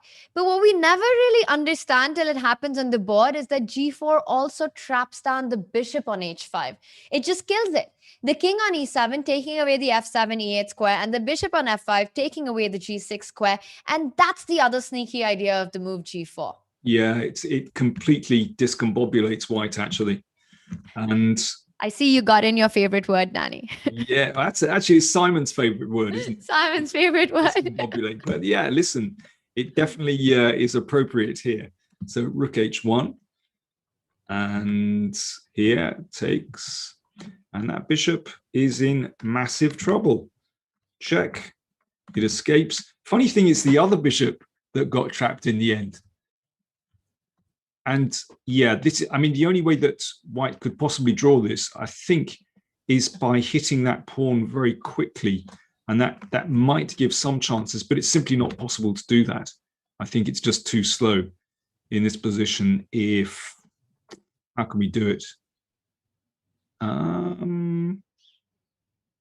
Maybe that would be a better try, actually. I think that's a better try. Okay, we would play, let's try this here and here. It's not completely over, actually. Bring the king here and check. Don't know. Let's run with the king. I think there are still some drawing chances, actually. Danny, can we try on the line here? Because this is such a fascinating endgame. So instead of going rook h1, can you actually sacrifice the b6 pawn and try and create some mating ideas with king e4? Okay, let's try. So here? Rook a5. Let's go for it. Okay, if this is possible, as Simon would say, put it in your pipe and smoke it. Rook a2 check. King d1. Let's go king f3, Danny here. Okay, I'm going to run away, because I've still got a c pawn. But rook a4 in this position now. Rook a4, I haven't got a c pawn. Let me show that. I haven't got a c pawn, because after here, c5, f2, c6, rook c4, king g3, c7, rook c4. Okay, so I have to be a little bit more prudent, and I'll play here first. And then I'm going to play c5. You know what, Donnie? Can I just change the way I do this? Because okay, interesting. 1 second, because no, this is correct. King e4, bishop e3. I like this. This has a good feel to it. Okay. Rook a5, bishop b6, rook a2. This feels about right. Let's go rook a2. Let's drive that king back. King d1, king d3. Of course, I have to play. And then you snaffle this one. And then I come back with my king, and the rook on a2 is super active. That is different. That is a different story. And you can't go king e1, king f1, king g2, because king e1, rook a1 is still checkmate. That is true. Now, that is a really nice move. That is a really nice move. Let me have a think. What if no, I can't do this. I think that's winning. Yeah. So this is quite nice. Here. And now what? Now what is a great question. I feel we're very close here. Just need to find the right move. Yeah. Do you know That's what? the story of chess. I Do you have. want to just take on c4 here? I was going to say I have a feeling this might be good enough actually. King But- d2. There's king b3, by the way. King b3. That is absolutely stunning. That is stunning, right? Oh my God, I love it. This is that's just sweet. picking up these moves after Levon's display of dominating a bishop. That's a beautiful move. Absolutely stunning move. And it's so counterintuitive because you want to move the king to the other side. But yeah, wonderful stuff. Yeah, I agree. I think it's really interesting and very dynamic way of playing. Really lovely. Really like it. And maybe this was the problem with this, and that's why he had to go for the line that he chose. But even there, it's just you lose the c pawn. I think this is definitely a bigger fight. But in what we saw in the game, once the c pawn falls, it's all over. Yeah. And Danny, let's just get that last moment up as well, because rook c8, a stunning finish by Lev. Okay, let me get the game back. So we had this position, f3, check, and you make sure the king can't come across and picks up the c pawn. And this is really sweet. So in this position, he could push the b pawn. I'm sure this is winning, but instead he kills the bishop, stopping bishop f8. And then king g6. Very nice. No moves for the bishop. The king can't cross, and then the b pawn rolls. Well, beautiful, Danny, beautiful. This might be one of my favorite games with endgame techniques in a while. Just these motifs that Levon created. It's art, as you put it. This is art. And it's not Jackson Pollock either. This is more Van Gogh. No, I think it's more Mondrian actually. I think it's more Pete Mondrian. I don't know if Pete Mondrian, Dutch painter. Anyway, he was a modernist. He liked his squares. He liked his geometry. Oh, this is some beautiful geometry, actually. Yeah, he liked kind of yellow, blue, red squares, that kind of thing. Quite primary colors. But I agree with you. Some very stunning geometry in this game by Lev. Well, what does that mean? That means that Artemiev has to not only win one game, but actually 2 games now, because he is down a point. Let's get our scorecard up. Let's just see how this went. Levon needs only 1 point from the remaining 3 games to wrap up the deal and win the Goldmoney Asian Rapid. So in a situation where Artemiev has to win the whole set, he starts with 1-0. He loses the first game, a dream start for Levon there. Meanwhile, Magnus Carlsen struggling in this one as Ding Liren takes their first game.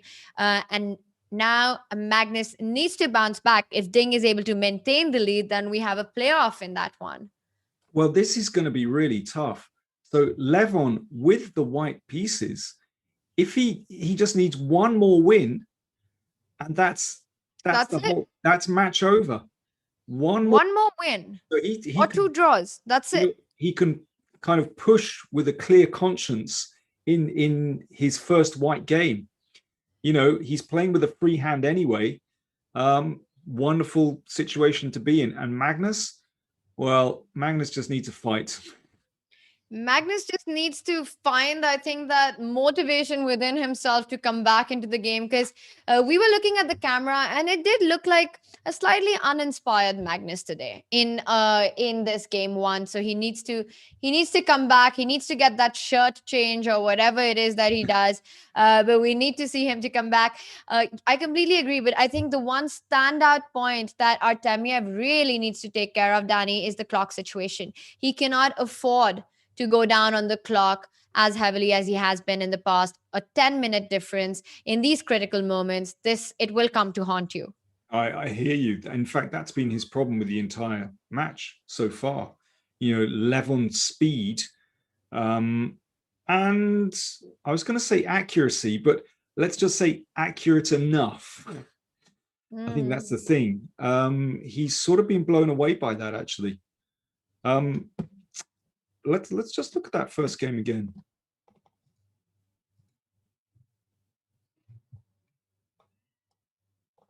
Here, I mean, I don't think this endgame is very much for white. I mean, I was saying I have a slight preference for these kind of positions with white because, well, we were both liked this kind of minority attack. But actually, Levon's setup is so solid. Yeah. And I really like the way that actually Levon managed this. The whole game. Putting the knight on c7 and bringing it here. Also the move bishop f8, Danny, making sure that b5 is met with c5. Now, you were mentioning that Levon with the white pieces can go all out and actually wrap the whole match. At this moment, if he wins it, he needs just 1 point and he starts with d4, Danny. Should we just quickly jump and take a look at the live board that we have? Because what do we have here? We have a perk defense, a conversion from 1d4. Yeah, okay, now we've appeared. A modern. It's a modern, yeah, with a pawn on c3. So, well, Artemiev playing obviously an opening which is slightly frowned upon at the highest levels. Let's put it like that. It's not an e4, e5. It's not a Sicilian. These top guys, they generally don't like to give space. So that's always a risk. And I think Levon playing a system which is very respectable, but quite modest. You're not trying to blow your opponent off the board. If you want to blow your opponent off the board here, well, you could say, right, I'm going to play a King's Indian. Or, there are other ways to play for white. You can also, bishop c4 has a very good reputation for white. c3 is very solid. You're just saying, I'm shutting out the bishop. I'm content with just 2 pawns in the middle. And, I'm playing for a slight advantage. Very often, black will either play c5. And then, well, you can try to hold it, but you can just take. That's one option. Or black will play moves like knight c6 and e5. But very often white can simply exchange here and just say, I'm a little bit better. Now, fundamental decision, do you exchange or do you try to protect and hold your center by playing h3? He's played h3, there you are. So I would say it's a little bit more ambitious than exchanging on c5 because, yeah, you're holding the center. You can exchange on c5 and play positions like this, play queen e2, a5, knight a3. It's just a different way of playing. But h3, definitely more ambitious, holding the center. And frankly, why not? There's no real danger to d4. Rook e1, yeah, very sound. I mean, I think the beauty of this system with c3 is that white's moves are very easy to make. Very simple developing moves. If you want, you can play it like a kind of a Spanish. You could shift your knight to g3. Or here, now you can take and play a4 and knight a3.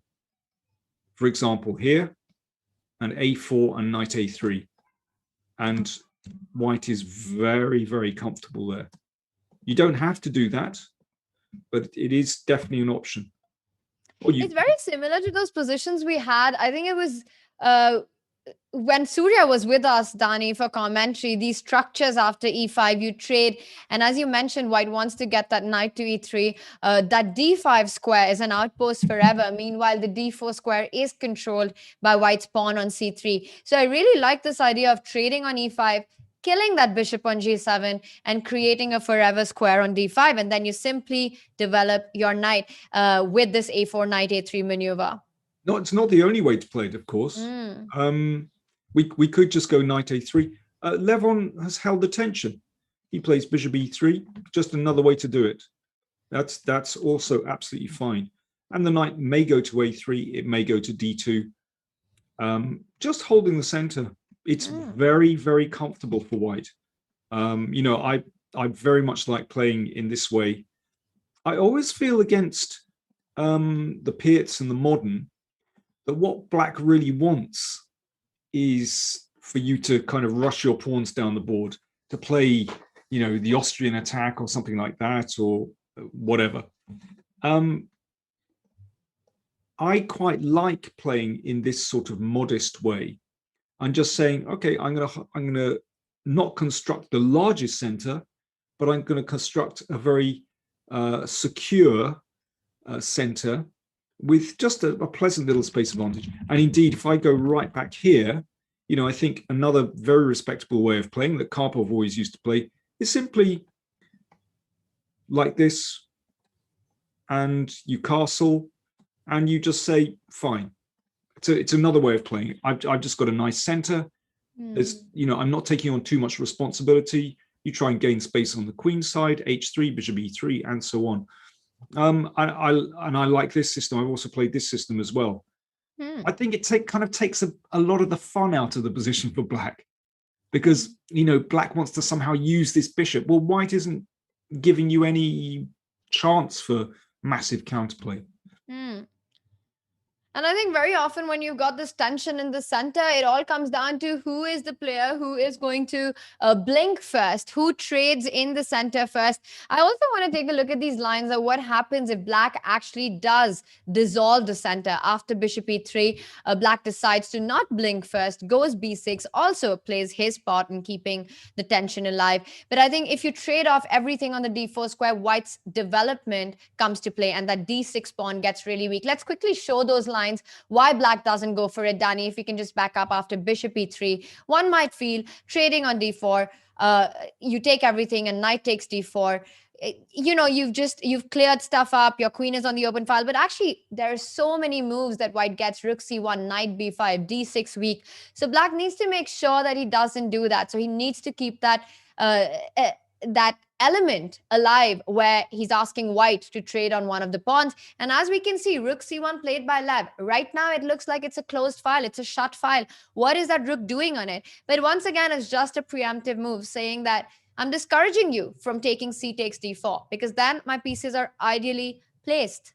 Yeah, I mean, I guess black just has to hold the tension as well. Rook e8 looks pretty normal. I mean, one day he might be able to take here, but for the moment, yeah, white is so solid here. I like it, but rook e8 looks normal. I guess white has to choose what to do now. I mean, one plan is to play a3 and b4, actually, just to gain a little bit of space on the queen side. I quite like that, because it doesn't compromise white's position in any way. Because I think with the rook on c1, I don't think rook e8 played. I don't think we're going to see a4 here. But I mean, you could play b4 straight away, actually, by the way. Just to chip away at this, b4 is possible. I really like it, because once again, you're putting in more pressure on black to take a decision, and it's not a pleasant choice to make. You can't take on b4, and we suddenly see how strong that rook on c1 is. After b4, if c takes b4, that knight on c6 is pinned, so the b4 pawn isn't hanging anymore. And if you can't take on b4, he goes for d5. So he actually decides to dissolve the tension by blocking the position. d5, that's an interesting decision by Lev there. Yeah, I mean, you don't need to do it straight away. But, oh, sorry, I just spotted one thing with b4, by the way. I think I'm sorry, I think I'm being a bit clueless. After this, you can take this way and then play knight takes b4. Oh, and the b4 pawn hangs. Yeah, but listen, I would still be very happy just to play a3 here and just to wait and potentially play here. But, well, he's gone d5 and then b4, which is absolutely fine. So what he's going to do is he's basically playing like a King's Indian, where it's going to take a little bit of time for black to get all the usual play like this. In the meantime, Levon is going to exchange on c5, play moves like queen a4, knight c4, and in that way, you know, get some play on the queen side. Or you could, sorry. Go on, Danny. No, I was just going to say you could hold the tension for a moment. Yeah, after pawn takes, of course, the knight will take. So probably best not to exchange for the time being anyway. But yeah, black has to be careful about this move because knight g5 can come. No, it's quite tense. I mean, I think given that Artemiev is in a, well, almost a must-win situation, then at least he has a tense position. I would take white every time here, but that's just because I like the space. I like these kind of King's Indian positions for white. I think, you know, you're a d4 player. I guess you're very comfortable with this kind of space advantage as well. But knight f1 looks fine. Could be, that just gives the bishop a little bit more room so that after f5, f4 isn't threatened. And it might come to g3. And actually, white can play on both sides of the board. So, you know, knight g3, h4, h5 actually springs to mind. Now it looks like a Spanish. I'm loving white space, and this just makes me want to break open with f5 the moment that black can. And I'm wondering if this is the opportunity, because if black just allows white to go knight g3 next, or even g4 knight g3 are ideas, typical King's Indian idea to make sure that black doesn't get that f5 break in. I just think that white's going to be the one in driver's seat throughout the game. So bishop c2 played, and Danny, with you that you choose white here every time simply because of the way the pieces are placed. Black's position looks very cramped, but yes, the good news for Artemiev is that not a single piece or a pawn has been traded off. So it is definitely alive. And whenever the position opens up, if you've got so many pieces on the board, you know that there can be chaos. And that's exactly what black needs. Danny, after bishop c2, my intuitive reply for black here would be, if I was black, I would go for f5 here. It weakens the e6 square, which is a little scary because you've got this knight g5, knight e6 jumping in. But I'm hoping that worst case scenario, there's knight f8. Right. Well, this is great fun. And it reminds me of so many Spanish positions where we get such a similar pawn structure. And, well, I'm just loving this for white. So first of all, I would take, this has happened, by the way. So after pawn takes pawn, knight g5, as you mentioned. Now, there is some jeopardy here because there, you know, all kinds of interesting possibilities that the d pawn is potentially weak. But does white in this position have knight e6? And after the exchange, let's go d5. Let's go d5. Let's push all those pawns. Okay, this is fantastic fun. Now, is this just good for black?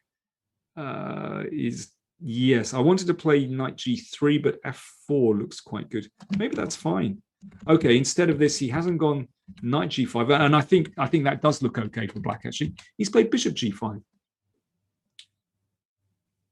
All right, so he has a direct threat, Danny. He has a direct threat. He wants to trade on e7, and he wants to pick up the f5 pawn. Yeah, and the thing is that black making moves like e4 slightly uncomfortable here. Yes, you open up that bishop, you're threatening the c3 pawn, but exactly as you're pointing out, Danny, knight d4 then is the ideal spot. You jump into e6, but he goes for it. He goes for e4. Now, I'm wondering if you go immediately knight d4, can black be super greedy and just pick up the d5 pawn? But then you go knight f5 and things are getting out of hand. Can we take a look at that line, Danny? Yeah, by the way, apart from knight d4, which is, you know, very unclear, we can simply play knight h4. But then the c3 pawn is hanging, or you don't care about that? I don't care because you don't care. I think something nasty is going to happen on the king side. So I agree. I agree. Bishop takes and knight takes. I don't even want to look at this with black. Good. Let's go knight e5. Let's go knight e5. Let's defend that pawn on f5 and let's get our knight on d3. Okay, yeah, now that is more serious. That is problematic, but queen h5 hits a rook. It's a rook that needs to be defended. And do we want to go knight g6? I think so. Yeah, knight g6. This is such a tense position. I mean, it really is on the edge. So if I play knight g3, so a little bit more pressure here. Queen f7, interesting.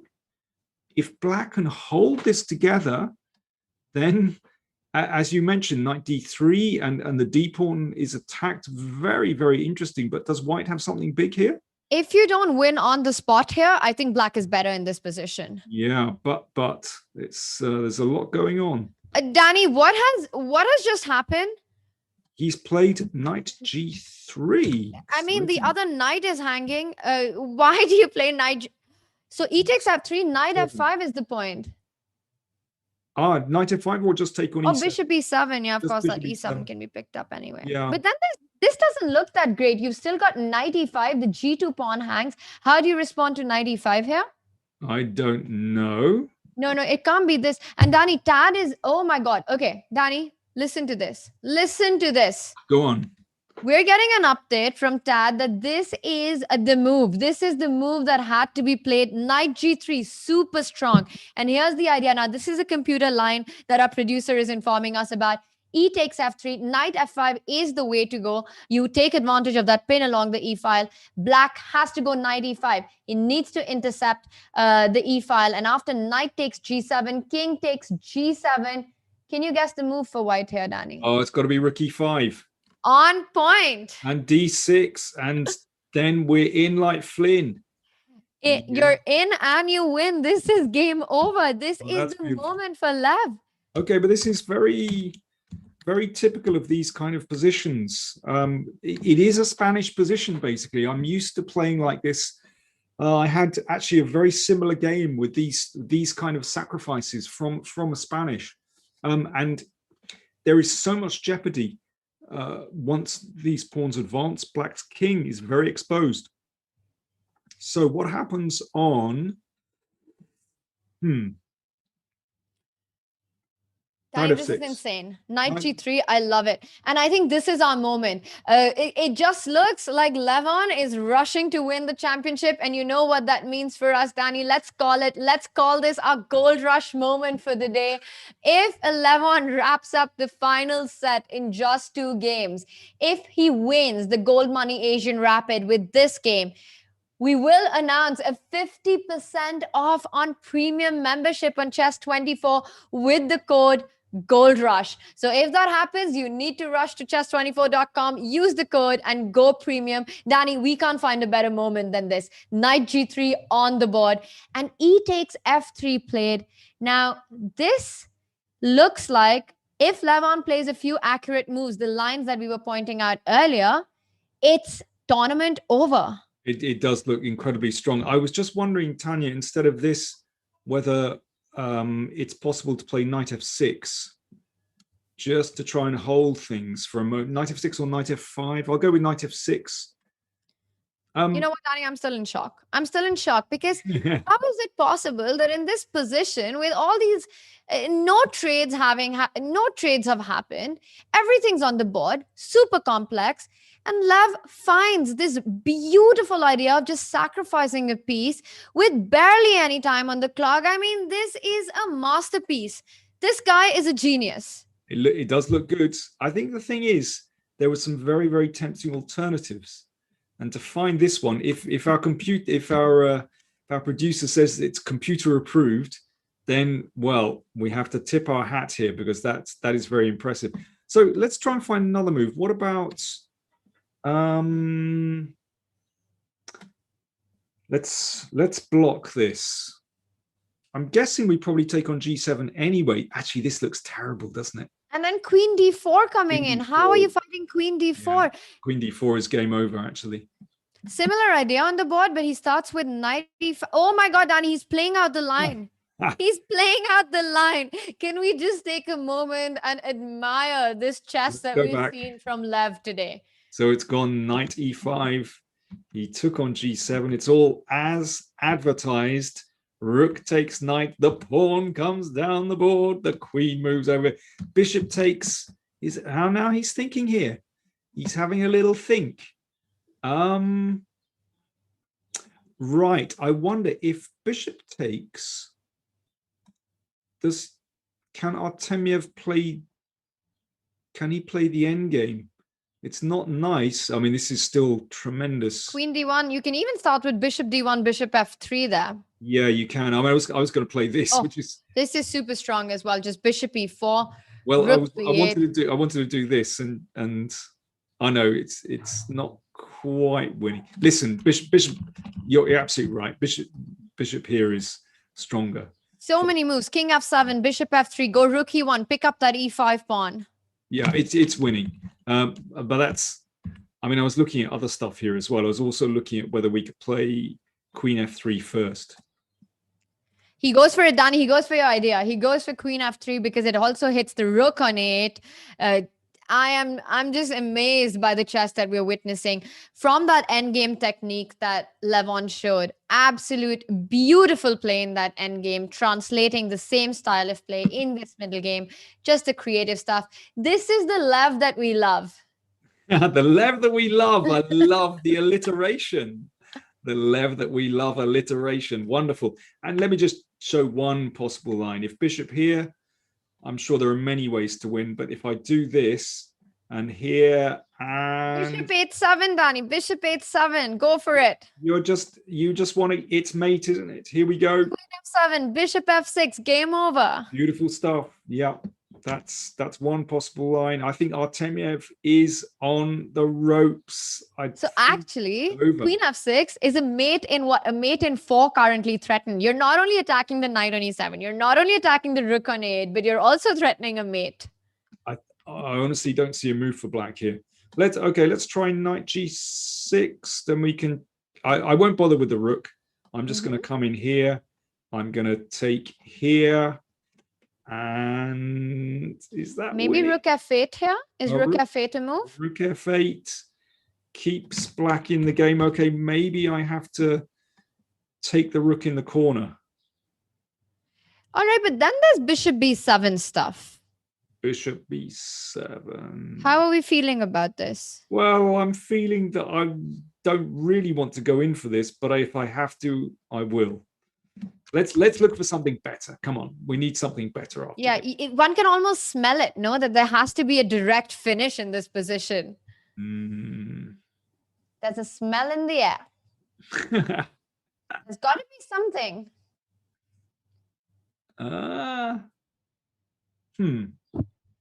All right, not that easy. So, Danny, let's take a look at that first line that you mentioned. Queen f6 check. It's a forcing check. And have they made a move yet? No, so queen f3 on the board. Actually, the move I want to make, I want to bring the bishop here. I know you do. And bishop e4, I was wondering about it, but there's bishop b7, which is annoying. Yeah, it's a pain. Let's just look at this one again. Do we have a move? That's actually very annoying. We're both going,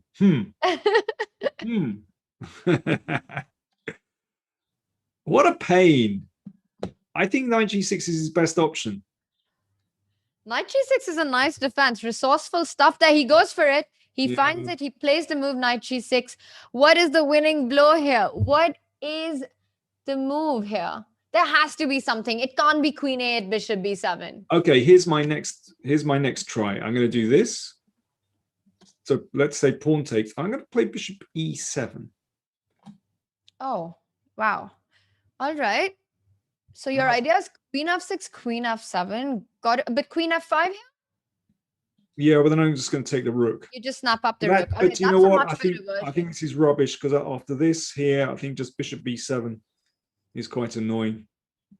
Oh, this is over. This is line over. Rook d1, there's queen e7 now. I think he just has to take the rook, sadly. Are you saying there's no mate in 5 here? No, what, are you telling me there's a mate in 5? No, I'm hoping there is. It's the kind of position that looks like there should be, no? Okay, but I think he's just got to take it. Levon the artist won't like it, but I think he's just going to take it. Take the rook and just... Wait a second. Queen c6. Queen c6, f3. Rook a8. Oh my God. Oh, what's happening? You can still go d7 and not lose your queen, but this is not the path that black and white wants to take, Danny. Well, okay. Actually, it's still winning for white, isn't it? That was... Yeah, it might be. It might be. Queen 8 might just be simple and strong here. Let's see, maybe chat or our producer can tell us if there is a killer blow here, because I don't know why, but I can't get my head around that white doesn't have something more direct.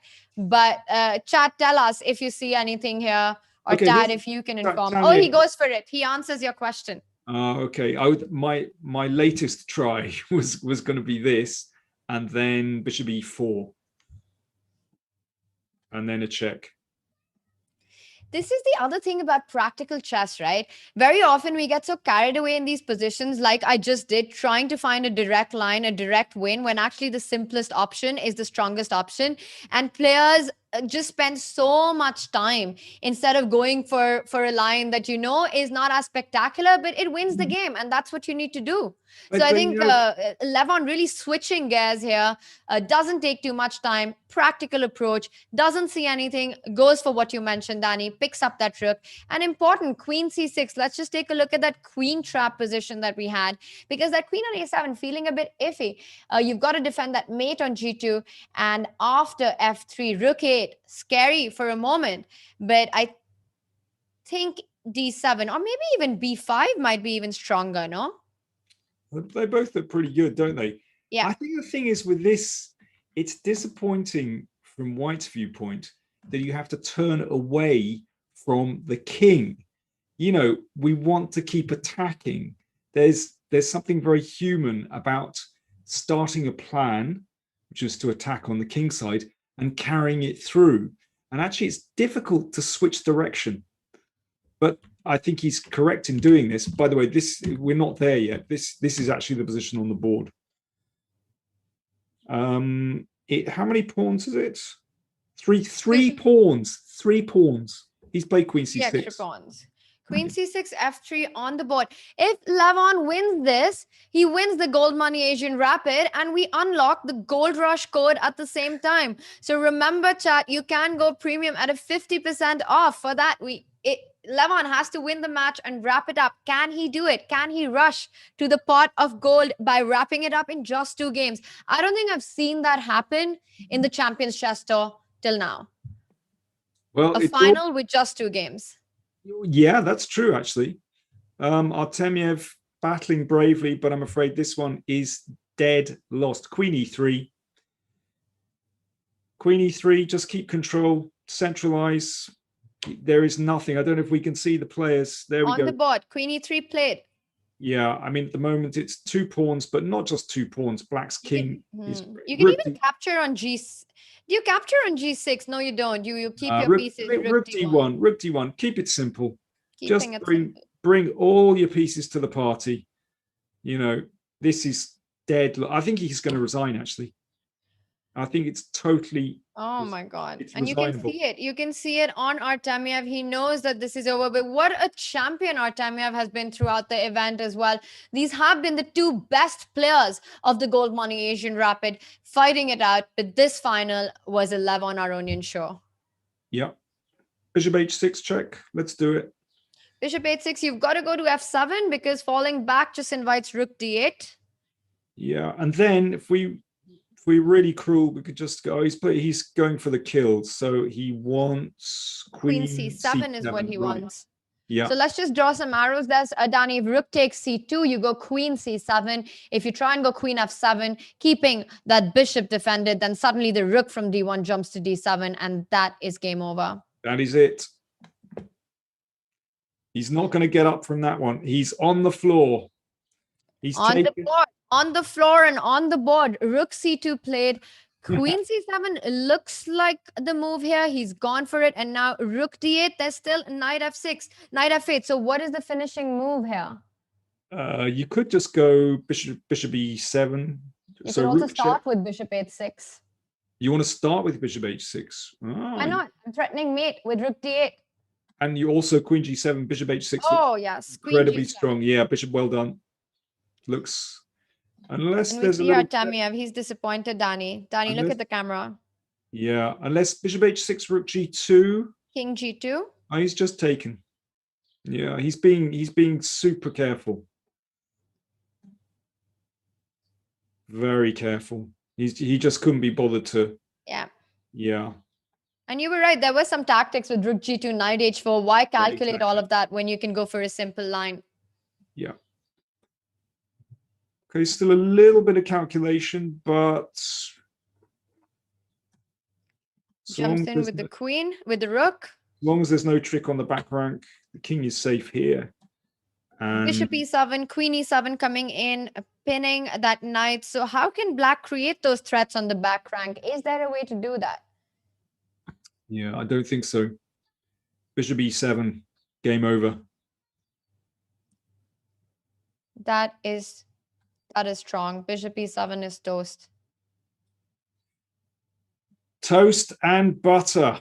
There we are. On the board, Danny. On the board. The whole tournament, we've seen Lev just leaning back, enjoying in his chair. And for the first time now, he knows that he's done it. It's a check. You can also step up to h2, simply no check. And that is it. That is it. We have our winner. Levon Aronian does it. And look at that celebration. That's a man who deserved this. Phenomenal performance by Lev from the very start. Danny, amazing play today.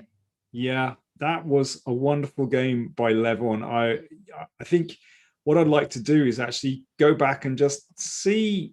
Do we have time to go through the whole game? Let's do it. I'd like it. I think it's just really instructive, actually. So you don't need to actually, like I said before, you don't need to go crazy when you play against a Pietz or a modern. Just constructing a nice small center, but it's secure. And now it looks like a Spanish. Very, very typical Spanish position, actually. And b4, I mean, this is the thing, when you have space, you can switch between different wings. So one possible option is to take here and plant a knight on c4, queen out here, and so on. So that stops this one. The knight switches round. So basically, he can play on the king side. And as you mentioned, you can also play g4 too. But I think both good. So Artemiev realizes, right, I need some play. But this is very risky because the communication between this side of the board and this side of the board isn't great when you don't have the space.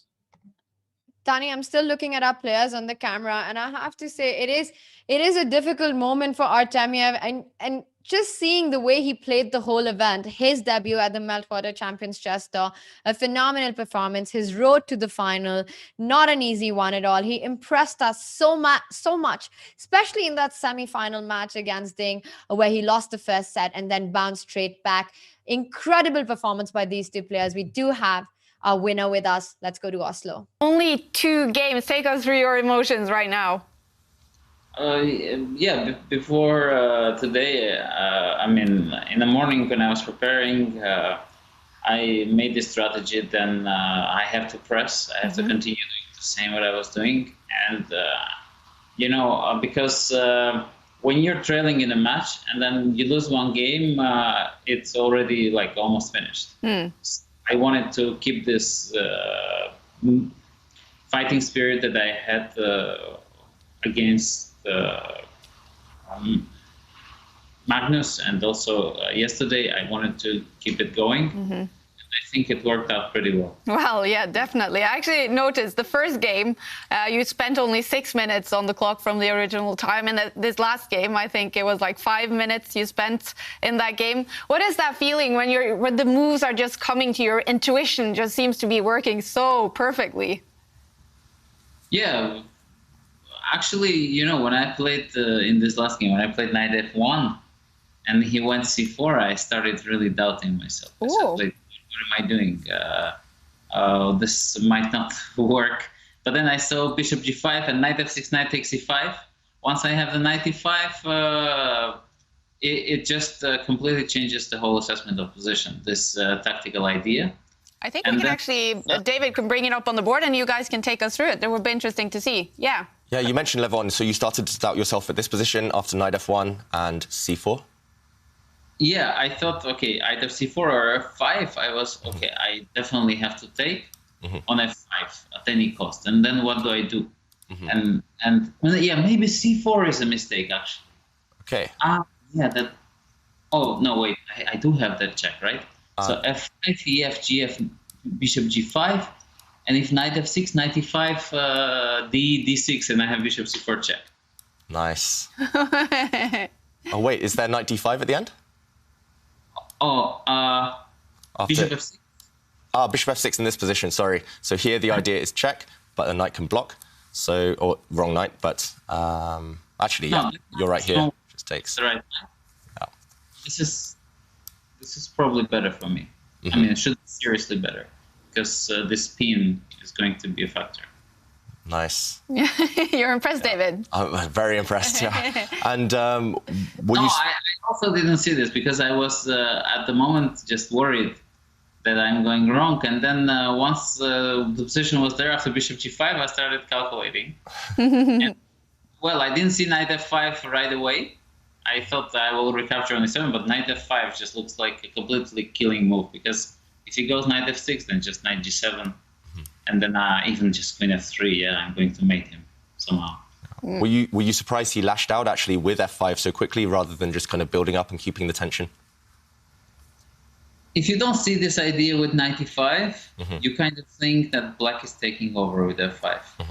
And you say, okay, if I don't have this knight f5, I'll go e4 and things somehow will work out. But knight g3, this is what I calculated. If he takes on c3, this is also an interesting moment. If he takes bishop c3, I can just play bishop e7, bishop e1, just knight f5.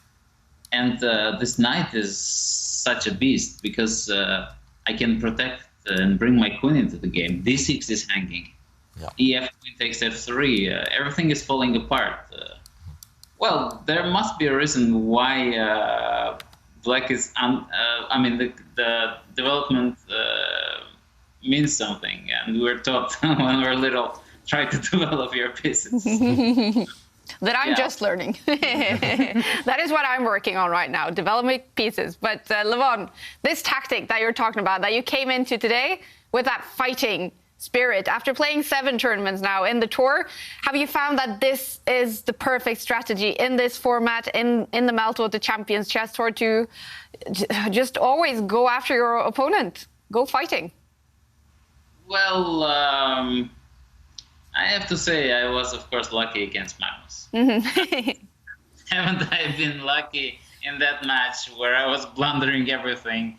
We won't be sitting here and saying how smart, intelligent my tactic was. Well, sports always needs a little bit of luck as well. Don't you think that? Yeah, but I think I only played well today. I cannot say I played well. I mean, today and yesterday, last 2 games. I think they were good games. Yeah, definitely. All right. Well, Levon, we know you're in Paris, of course. How will this be celebrated, the big win in the Goldmoney Asian Rapid? I guess, well, I have to go home and pack and then get ready for the World Cup. So not so much celebration, but I will definitely maybe allow myself a glass of wine.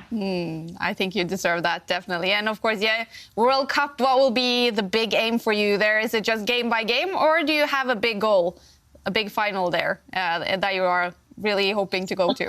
It's a knockout. You can never have a clear goal because you don't know when the mistakes will come. Just to try and take it easy and just relax and try to calculate and not blunder things. Sounds like the perfect tactics. You must be going into it on a high level, and if things do go to tie breaks in the World Cup, will you be using similar strategies to the games that you have been doing here?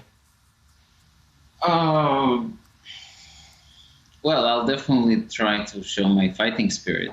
I don't know about the strategy because I have to think about it. Because sometimes it doesn't work when you're just repetitively trying to do the same, unless you're Magnus Carlsen. Of course. For us mortals, I guess, I have to adjust and try to improve. So far, I'm very happy with what I had in this rapid, and it was definitely much better than the rapid tournament I played just recently in Paris. So I'll try to learn from my experience in this tournament. Yeah, well, we are certainly impressed and so happy for you, Levon. Congratulations again, and enjoy that glass of wine today. Thank you, guys. Thank you for joining us. Wow, Levon Aronian, what a player, what a winner of the Goldmoney Asian Rapid. We're also joined by the other finalists who gave it a fight. Vladislav, Artemiev, how are you feeling now after losing the final? Hello to everybody. Yes, tournament is finished, and okay, I'm happy, but now I am unhappy because Levon was better than me, and it's not good for me, of course. But still, okay. It's very logical because, example, in first game I was absolutely normal position, normal end game, and I make a few mistakes, and also I have trouble on time. So. Okay, it's logical, and in the second game, I trying to make something. I take some risk, but I mistake again. I missed one idea with knight f5, and after this, absolutely losing position for black. I feel that I must relax now, because I played not well today, absolutely. And of course, you did mention it yourself as well, spending a lot of time on the clock both yesterday and today. Of course, you are a debutant in the tour. Levon has played 7 events now, so he's very known to the format. Was it a little bit about that you're not too experienced in the formats? I think that it's a very good format because it's a very interesting tournament with 16 players on first stage, and it's good that some new players have a chances. Example, young Indian players, and okay, it's interesting that we have a mix. A close tournament and later knockout tournament. And I hope that maybe in future I will play again. So thank you to organizers.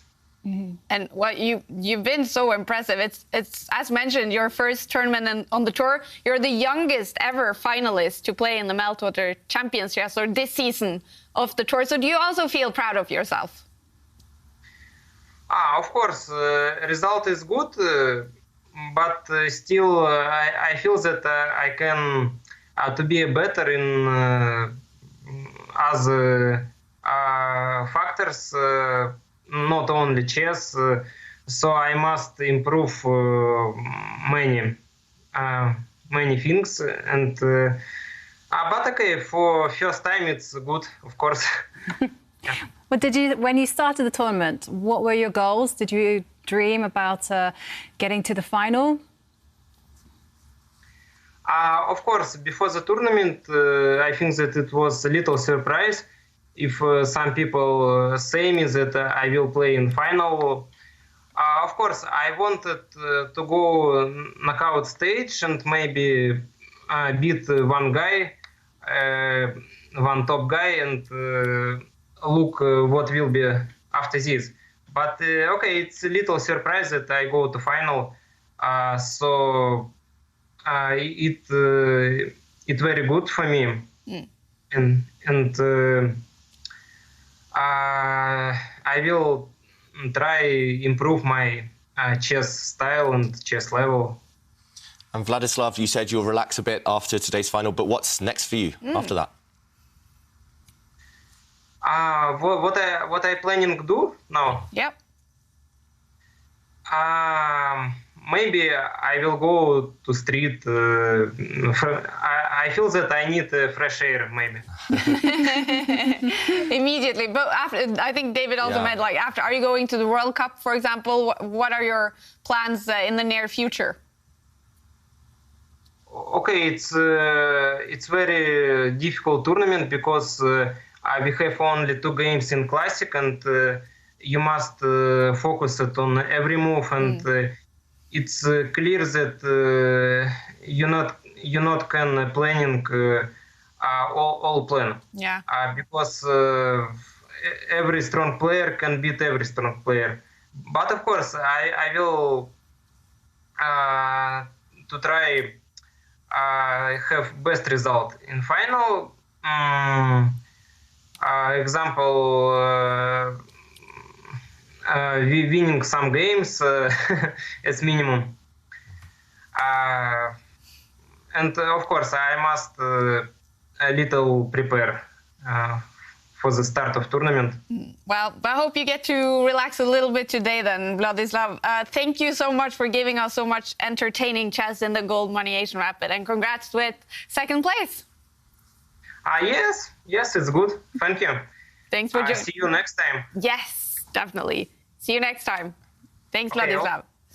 Wow, all right. It's a good 2nd place for the young. A difficult final there for Artemiev, but what a performance the 23-year-old Grandmaster from Russia had in his debut at the Medwater Champions Chess Tour. Definitely lots of takeaways and lots of reasons to celebrate for him, even though the final did not go his way. The way he beat Anish in the quarterfinals, Dingleren in the semifinals, the preliminaries, the way they went for him, finishing 2nd on that leaderboard with the world's best. Absolutely phenomenal performance there. Congratulations to him. But of course, our big winner, a big congratulations to Levon Aronian from start to finish, an absolute star. Not only wins it, but also does it by knocking out Magnus Carlsen along the way. A very deserved winner. So, Tania, have we got time to look? Sorry, Tania. Also, Danny, we're being informed that with this win, our gold rush has been activated. So this is the chance that everyone can go and get a cool 50% off on Chess24 Premium membership. There's just about 20 minutes of gold rush. So go get your gold on Chess24. Danny, we will jump straight back to the Magnus. All right, you want to go through this, but we do have an update on the Magnus Ding game. What happened there? Okay, we have time later to go through that game. So Magnus has lost. So it's 2-0 in the match already. Now, I'm going to take you back to a really important position back here. So in this position, well, it looks to me as though Ding has some pressure here on the queen side. But I have a feeling that Magnus has miscalculated, because in this position, the move that you would like to play, bishop a5, allows bishop b4. It's another case where the bishop is trapped. The bishop cannot escape, so white would have to exchange, and then that b pawn, well, there is nothing stopping it marching to the other end of the board. That is a shocker. So in this position, instead, Magnus just had to play bishop d2. So now Ding is left with that a pawn, and this is just winning.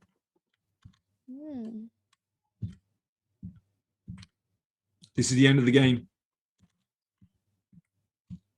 And e4. Wow. That looks like a game where basically Magnus got destroyed, Dani. I have to say, with the black pieces, Ding just rocking down the board with that A pawn. And this is all busted for white. And that means that Ding Liren in his must win on demand set takes the lead with 2-0. How did this finish? Should we just see the end of this? Yeah, this well, Magnus. Excuse me. And with that 2-0, Dani, we'll be back and we will see the end of this game. But this means that Ding Liren only needs a draw in the next 2 games to force a playoff.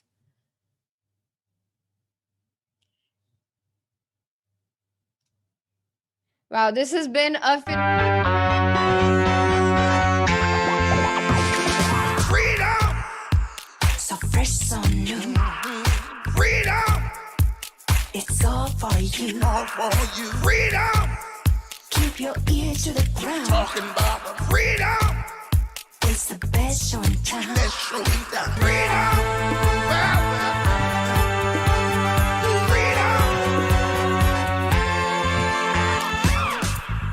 Air quality isn't the first thing that comes to mind when you think about chess and esports, but it affects our focus, decision-making, health, sleep, and more. What's in the air you breathe?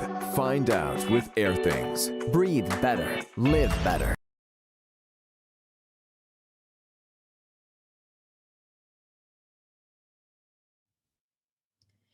And with that, Ding Liren needs just half a point to actually force a playoff against Magnus Carlsen. It's all going to be about how motivated Magnus is in these next 2 games.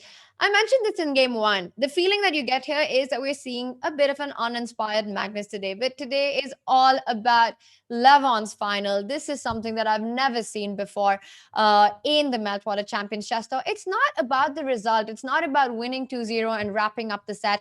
And for those who are wondering that why the 3rd game was not played, it's because Levon had already won set 1. So Artemiev needed to win set 2 to force a playoff. And with 2-0, that's impossible. And with that, he wrapped up the match. And as I was mentioning, that it's not just about winning 2 games back to back, but just the masterpieces that he produced today. I mean, it's really hard to point out, if I think about it, the moment of the match. You have this brilliantly played game 1, which had a stunning endgame technique, endgame play, artistic, absolutely. Where do you trap a bishop in the endgame twice in the same game? Levon did that, and that beautiful finish, rook to c8. And that second game, what is knight g3? How do you make a move like knight g3 and just an absolute blowout final there by Lev? I am super impressed. And of course, as I've got chat in front of me, so let's quickly take a look at what do you guys think about Lev's performance? And once again, I have to say that Artemiev, also an out-and-out champion really in this Champions Chess Tour. His debut, super spectacular stuff. Levon beat Arjun and Magnus in the knockout stages to finally win against Artemiev in the finals. All right, what is chat mentioning? Do not forget, just a few more moments left for the gold rush. So you've got a 50% off. More games today, absolutely. Well, Magnus has to win the next 2 games if he needs to finish clear 3rd. Otherwise, we're going to have a playoff. Who is 3rd? Luca, still not decided. Magnus takes on Ding. He is trailing 2 points. Ding needs just to draw to force a playoff.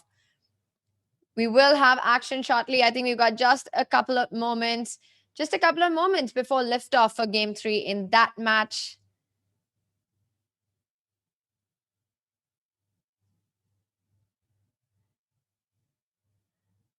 In Vlad we trust, but Levon is a killer. Well, Lev is the lion in this one.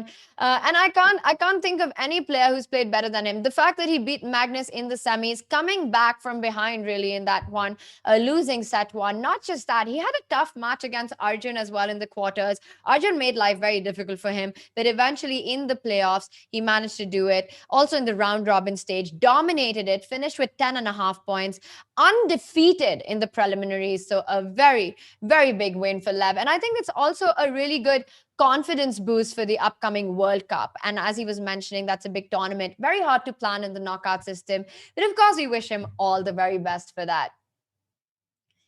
Yes, I know. And surprisingly, Ding he's doing it today. 2 wins back to back with the world champion. Not an easy task at all.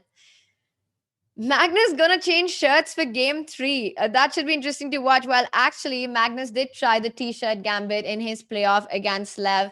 Lev kind of took care of that.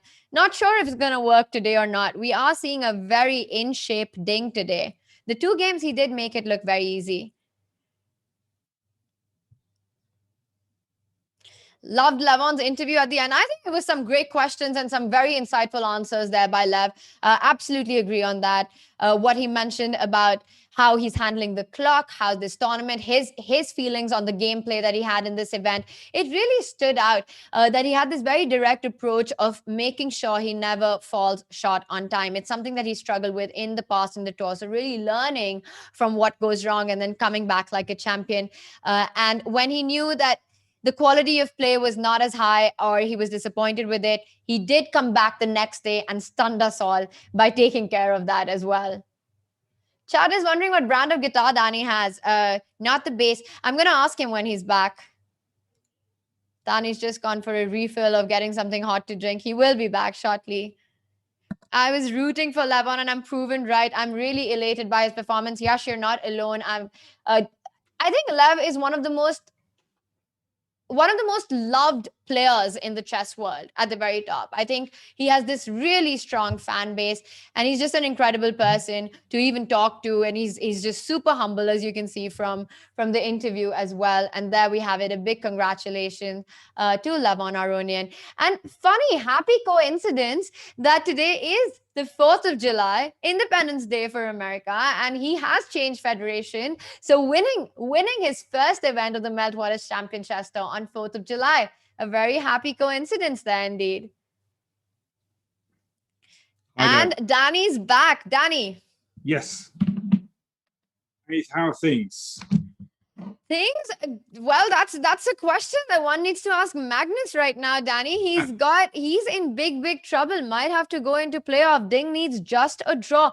But it's not just about the score. We're seeing a very Magnus today. That's the feel I'm getting.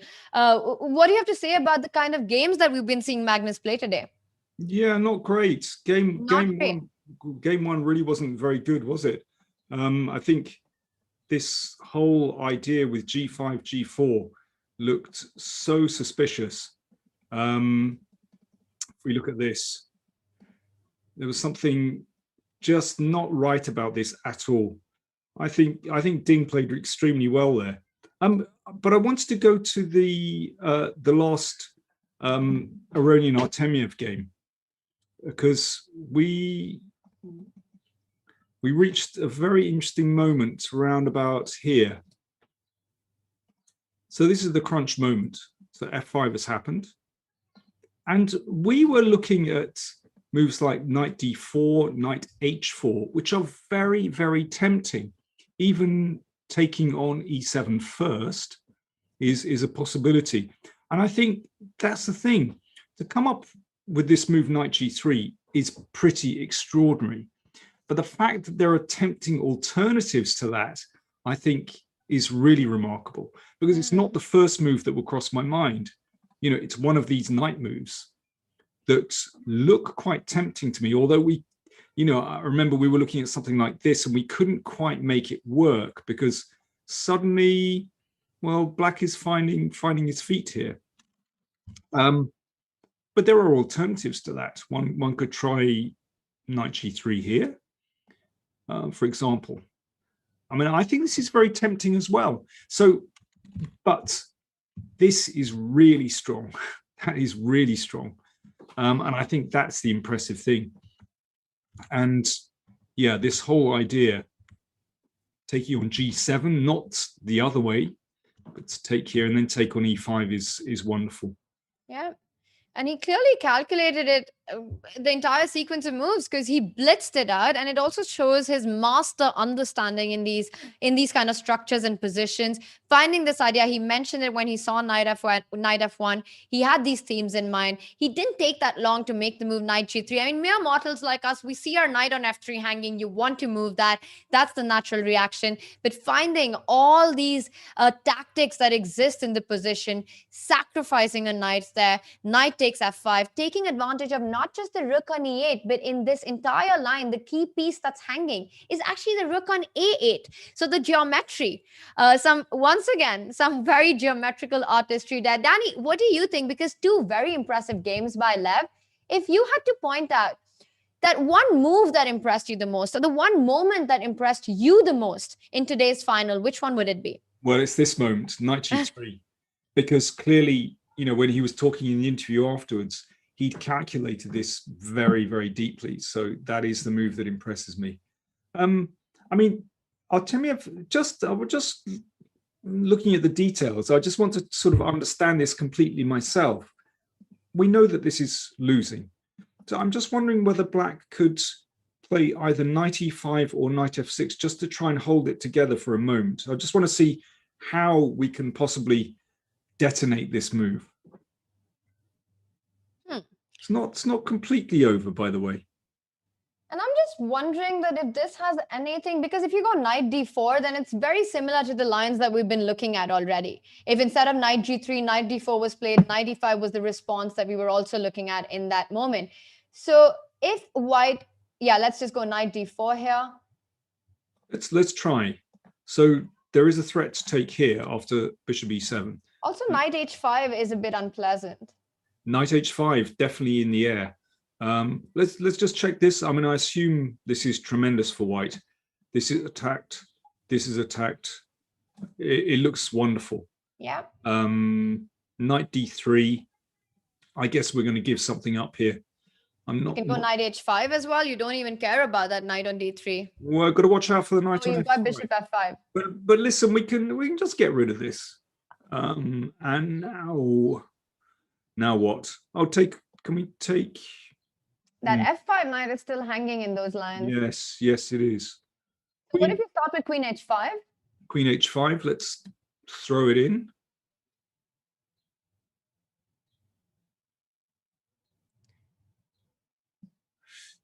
Yeah, it's not actually completely over. If we take and play queen f7, I don't mind then giving you trade up. and go knight d6. Yeah, I don't mind. I just want to keep those pawns here. Yeah. It's not quite the end of the story, is it? I wonder if there's something a little bit more convincing here. Also, we could back up, Danny, to that moment. Yes. It just looked like there should be something when you took on d5 because the pieces are so loose, and I think this could be a key moment here. Maybe a better knight jump. What happens? Well, I'm looking at this move as well, actually. Here in bishop e4. Oh, that's nice. That's nice. Queen h5 is coming in, so you've got to play bishop b7 here. Bishop b7 connects things. So queen h5 anyway, or knight f5. Don't know. We'll start with queen h5. All right. Meanwhile, Danny, we are being told that action has started in the Ding-Liren game, but definitely this is something that that would have kept the game alive, a bigger fight, but then we wouldn't have gotten the beauty, the masterpiece that we witnessed after e takes f3. And congratulations once again to the winner of the Goldmoney Asian Rapid, Levon Aronian, with big tour points as well as $30,000 in cash prize. All right, what do we have here, Danny? And Ding-Liren with the white pieces needs just a draw to force a playoff. Super solid, playing g3.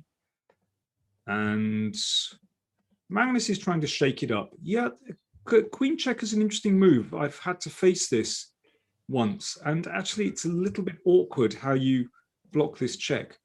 Knight c3, of course, knight e4 will come. And if bishop d2, then the queen can come back to b6.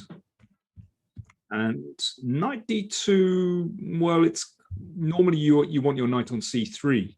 So this exchange can take place and then simply castle or knight c6. Right, interesting. Ding has played knight c3. So what's happening on knight here? Knight On the E4. board, knight e4. So do you go queen c2 now? Queen c2, then you take on d4. I prefer bishop d2. Bishop d2. Sorry, I missed that completely, that you can't go knight d4, because knight e4 not only attacks c3, but opens up the bishop on g7. I think this is a very pragmatic way to play, because although Carlsen has this bishop, beautiful dark squared bishop, at least white has reasonable development. Yeah, but Magnus has managed to at least create some imbalance in the position. All right, so pressure on the d4 pawn. You've got to take a decision with that. Do you just keep the tension with a move like e3? Yeah, that was my thought. I guess so. But doesn't this, I mean, looks quite reasonable for black to me, in my opinion.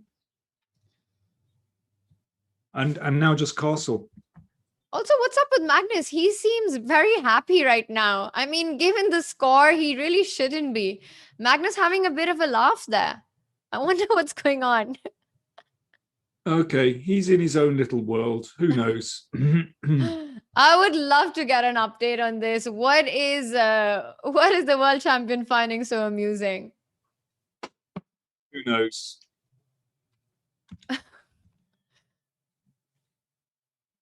He's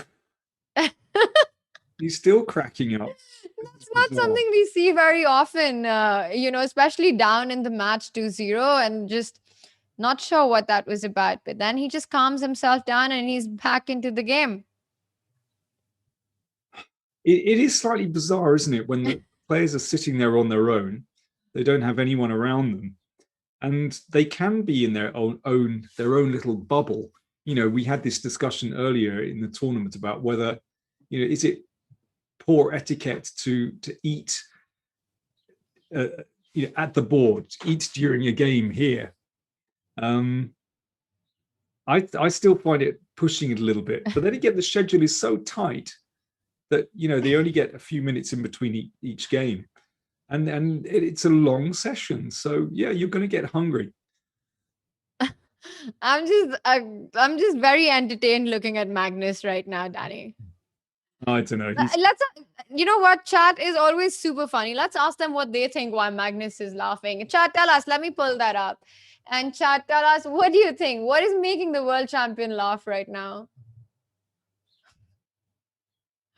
What do you guys have to say? Magnus is laughing because he sees my chat. Magnus is...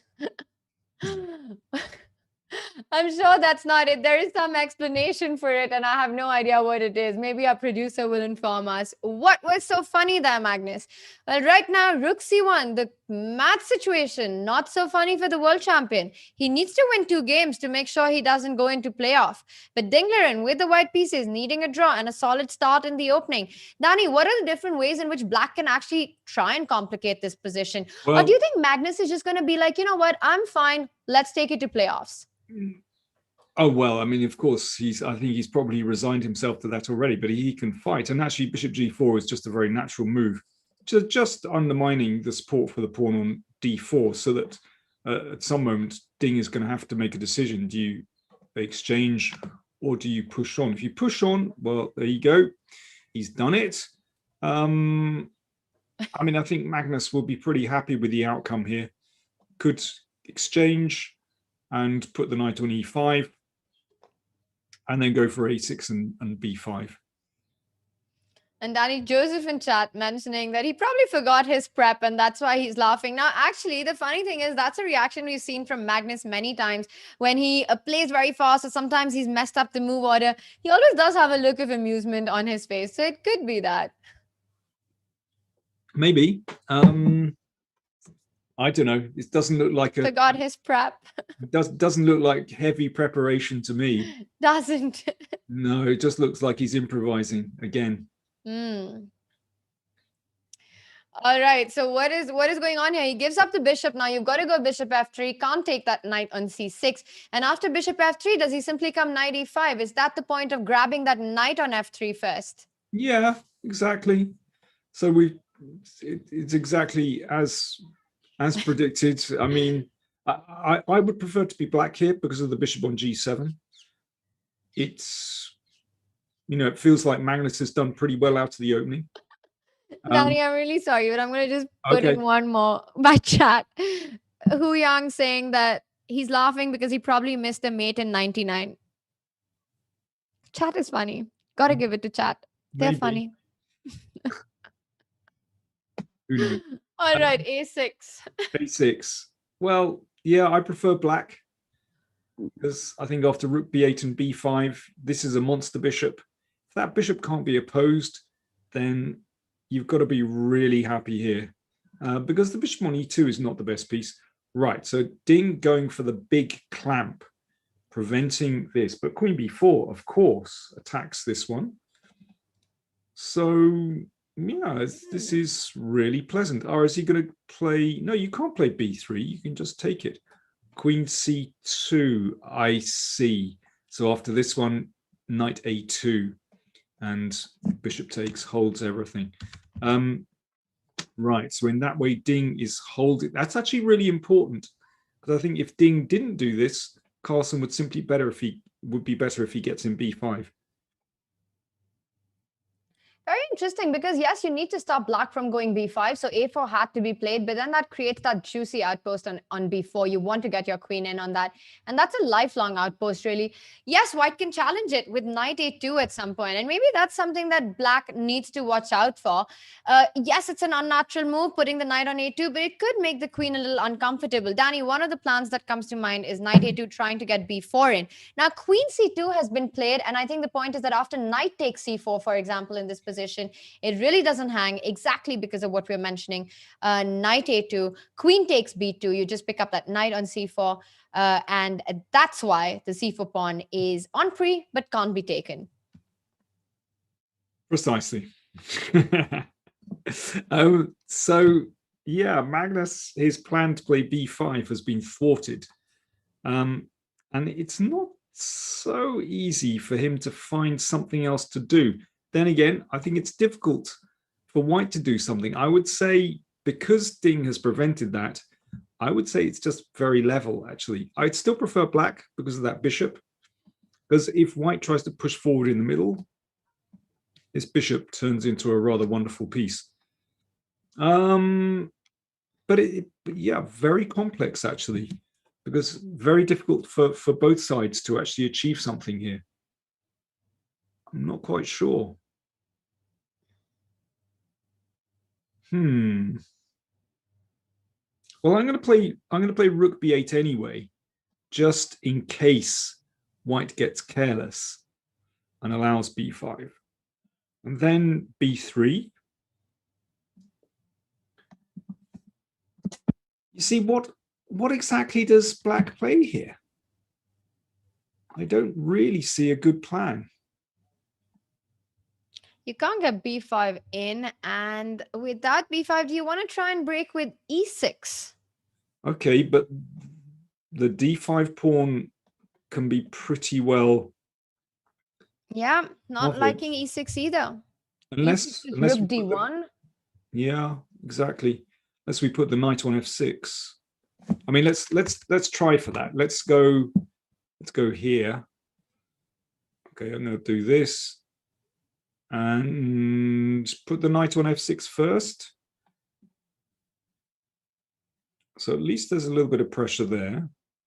Okay, I'll do this just for fun. Whoa. Did Magnus just he just played a pawn sacrifice? He says, I want activity. I'm giving up a pawn for that. Yeah, somehow that whole thing with... I mean, I think playing for e6 is just really artificial, and I don't think it achieves that much anyway. So, wow.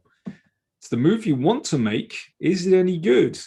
But is it the move that you can make? Because let's take a look at what happens if white gets greedy and just picks up that pawn.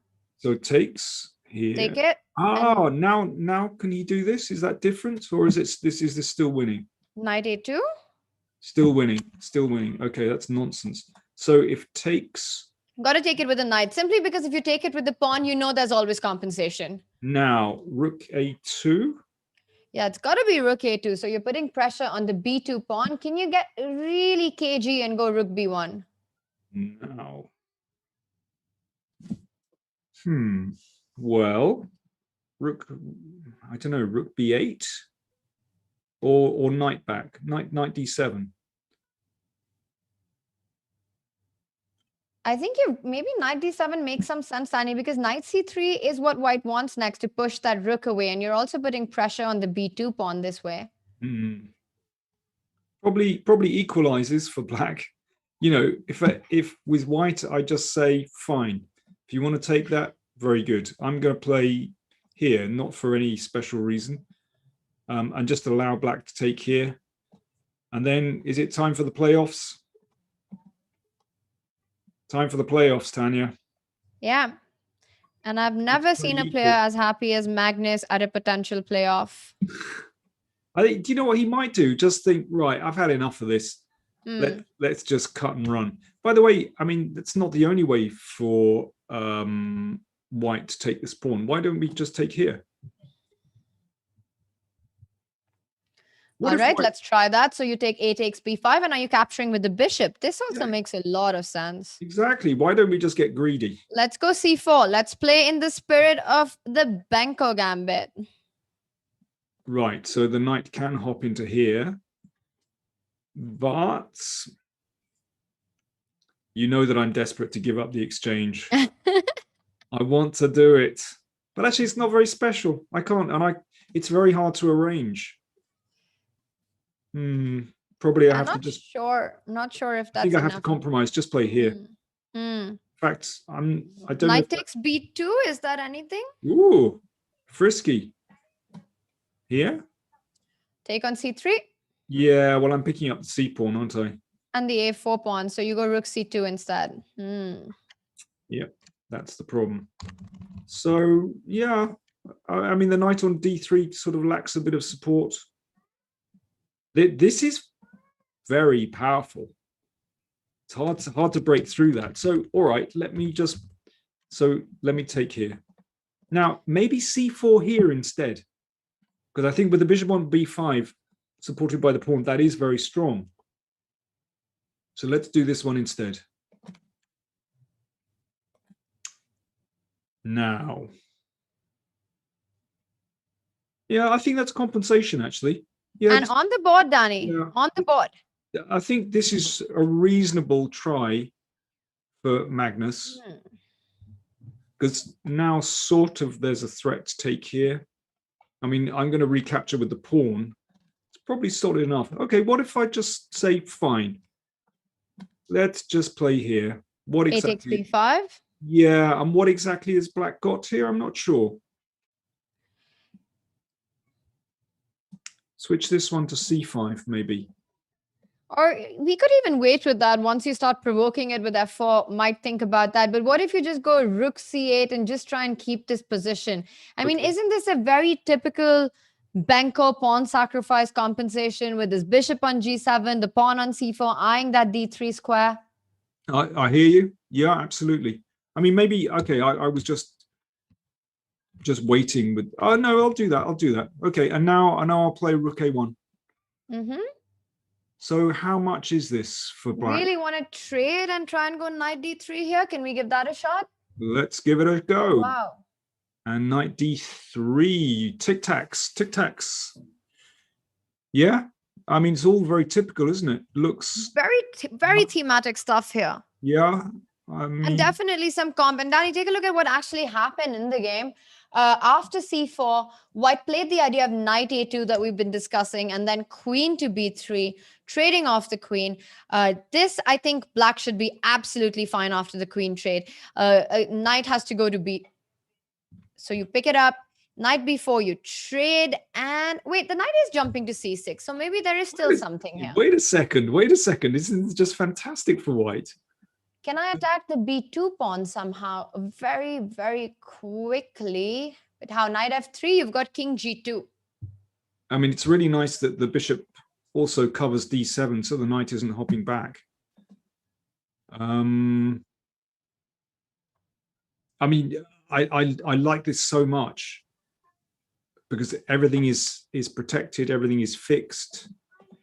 I'm just wondering if black rushed into the queen trade really quickly, because usually when you've sacrificed this pawn, you're trying to play for the initiative. Could he have instead tried to keep the queens on the board somehow? But not sure You know because what? of this. Tanya, this is just great for white.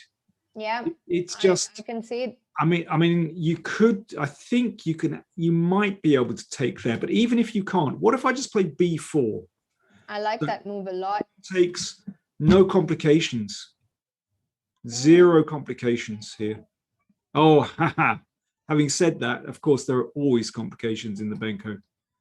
Here's the trick. b5, bishop takes b5, knight f3 check, knight d2. Always complications. And queen takes. Queen a4. Just queen a4. All right, so that was interesting. All right, let's get up to date with the board that we have, Danny, because it's really going very fast. The players are blitzing out and lots of tactics going on. So what happened here? Here. Now. So the knight is on prise. If the knight goes back, be careful. It's gone back. Now, can I play rook b1 to pick up the b pawn? I think you must rook b1 on the board because you can't give black the time to fall back with the bishop and push that pawn to b2. So he picks up the b3 pawn, knight c5 played, attacking the rook and the a4 pawn. And you have to go rook a3 now. Well, I think I don't know about. I think I'm quite happy to play rook a3 if it secures my extra pawn. I'm taking white here and my extra pawn. Notice my let's try, Danny. Let's keep playing for black and see if we can keep the tempo up. So rook b8. My idea is that I want to hit that bishop on b5. I'm threatening rook takes b5 next. Fair enough. You're yeah. So if I protect the rook with, okay, I'll play rook a2, then you have bishop c3. Okay, that's interesting. So if that's I play, what I'm hoping that bishop c3 yeah, does some magic. Okay, let's have a look at that. So bishop c3, interesting. So the idea is that there's also, just to mention, Danny, maybe there's also knight a4, which we need to check out. But first, let's start with bishop c3. Yeah, knight a4 will probably. I think knight a4 might actually solve problems on the spot. Okay, so if instead I'll try this one instead. Okay, bishop b2 is very tempting. Here and again, rook b5. Rook b5, rook b5. Wow. That's really interesting. So incredible how these tactics just kind of persist. And yeah, it's an extra piece without complication. Let's go back here. So Ding is thinking here. Remember, he only needs a draw and he has played rook b1. Maybe this was the point, Danny, that after rook a3, that rook on a3 surprisingly has got no good squares and black just keeps chasing it with these threats. Very typical Benko motifs. Welcome to the land of the Benko Gambit. That's really interesting. You know, I was just thinking that white is just about to control everything here. And still, those tricky little tactics persist. But I have to say, black is absolutely on the edge in this position. You know, one incorrect move, you know, this is all hanging together by a thread, but it does seem to hang together.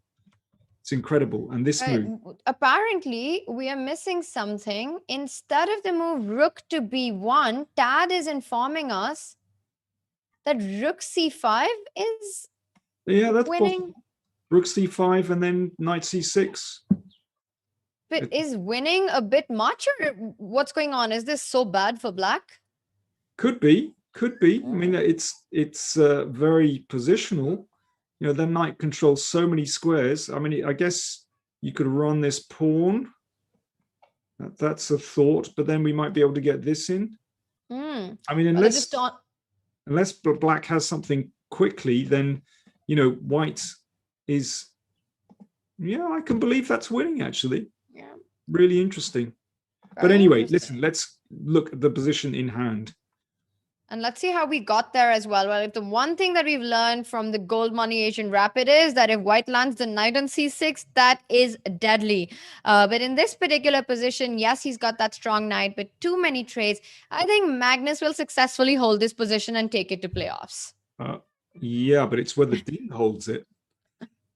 But that's really important to hit this. Otherwise, I think Magnus could be better. But now, yeah, rook e4, king f3. That's, yeah. So Ding is absolutely fine. So he's going to force a draw. And that we are going into a playoff. How are you defending the e7 pawn exactly? Well, that's the point. He's not. So he's not, because rook e4, there's king f3. Yeah, that's what I just said. Yeah. Yeah, so I had an internet situation. Okay. No, I mean, this is, of course, absolutely. Oh, Magnus. Oh, wow. That's it. So it's a bit more than forcing a draw. If there's no good response to this, I mean, listen, it's premature, but Magnus is just going, okay, I can't be bothered to defend this. You could listen. You can still play this one on. You know, even if you go into a rook and pawn endgame, it's not lose. Well, it probably is lost, but all right, let's pass and let's see what happens. So takes here, and then if we hit this one, we play here, e4. Okay, this is a threat. Play g4. Okay, I'm going to go back and find a better move to pass. I'm going to play g4. So takes. Let's go knight e7. Let's also point out that after knight e7, rook e4 doesn't work because you've got knight f5 check winning that rook. That's nice. Okay, so I'm going to head for the rook and pawn endgame. And I will play... Which one? I'll play here. I feel, Danny, somehow these should be lost because of this pawn on d6. It looks king f6. Okay, so you want to come to e5, but the f7 pawn is hanging. So rook d7. Yeah. No, I'm not saying this is a beautiful position for black. I'm just saying that Magnus could play this one on. And I think the reason why he didn't was because whether he holds or he resigns and conserves his energy for the playoff, the result remains the same, that Ding Liren does take set 2 to force a playoff, which means these two will be fighting it out in 2 blitz games, 5 minutes with a 3-second increment. And if that ends in a tie, we will have the Armageddon. Danny, what do you think? Ding taking it away 3-0. Yes, the last game could have ended in a draw or not, but still the final result 3-0 to Ding. Who's a favorite to win the Blitz? I still think Magnus is the favorite to win the Blitz. Yeah, as you pointed out, of course, Magnus is just struggling to hold this final endgame position. But there is still a chance, but there is simply no point, because if it's a draw, then Ding wins the second set anyway, so Magnus just couldn't be bothered. But I think it's still in the balance, actually, because White's king is not brilliantly placed here. Anyway, it's completely irrelevant. Yeah, I mean, as usual, I bet on Magnus, basically. I think he's a better blitz player than Ding.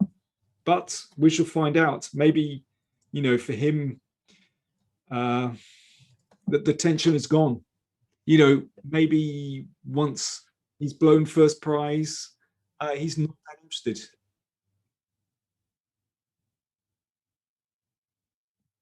Okay, so we're going to have a short break now, but do rejoin us when we will go through the tie break. We're going to have 2 blitz games. So see you very shortly.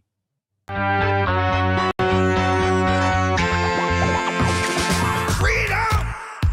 So fresh, so new. Freedom!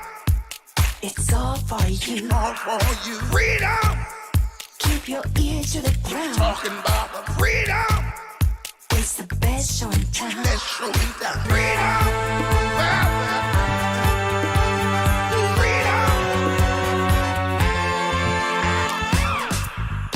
Air quality isn't the first thing that comes to mind when you think about chess and esports, but it affects our focus, decision-making, health, sleep, and more. What's in the air you breathe? Find out with Air Things. Breathe better. Live better.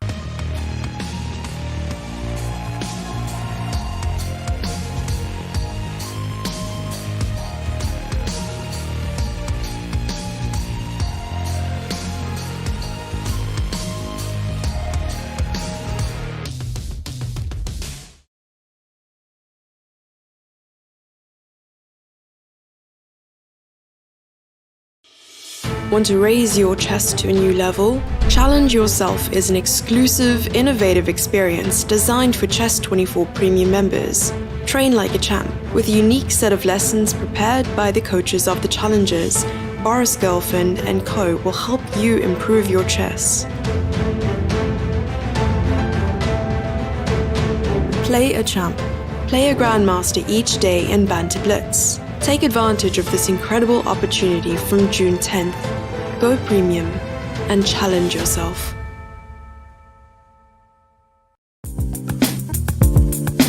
Take your chess to the next level with carefully selected collections featuring some of the best video series from Chess24.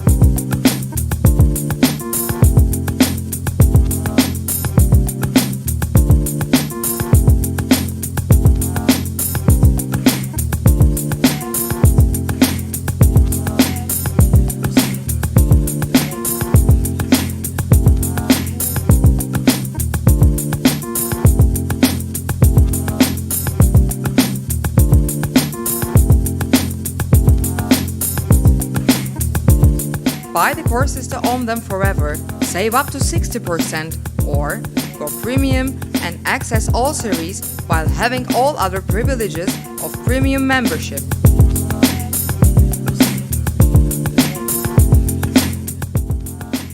Learn more at chess24.com/deals.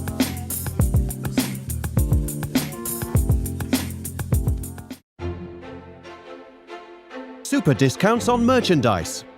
Massive sales on courses from Chessable. Chessable and Chess24 bundles, with new deals appearing every day. Visit chess24.com/deals.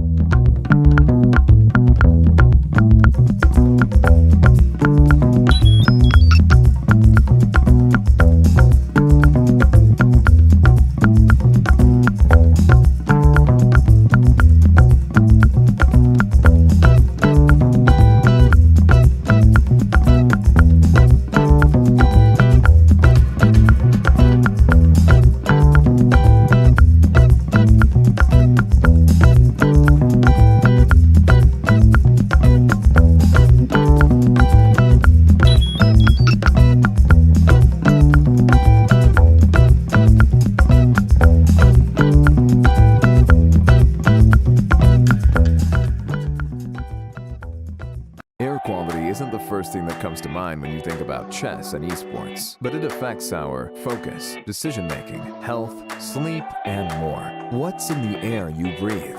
Find out with AirThings. Breathe better, live better.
Freedom!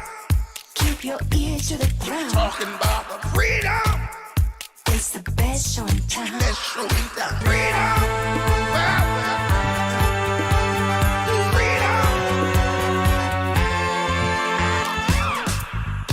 Air quality isn't the first thing that comes to mind when you think about chess and esports, but it affects our focus, decision-making, health, sleep, and more. What's in the air you breathe? Find out with AirThings. Breathe better, live better.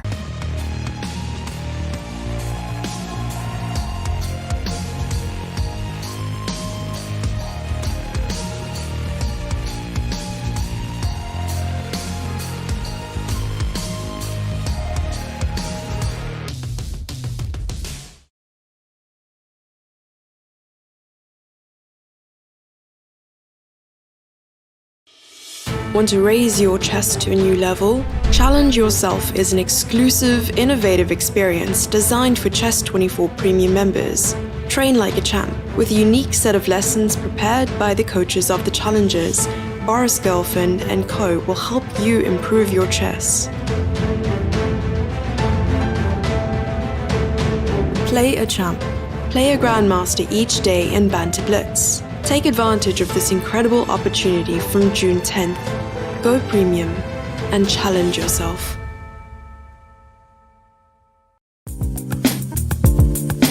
Take your chess to the next level with carefully selected collections featuring some of the best video series from Chess24.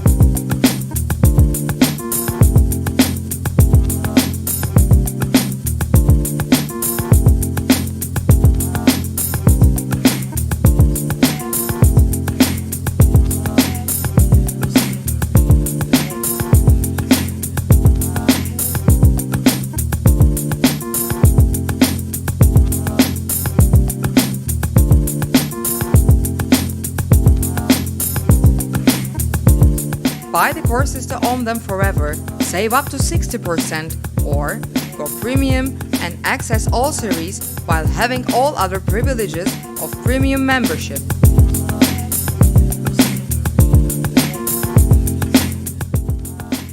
Learn more at chess24.com/deals.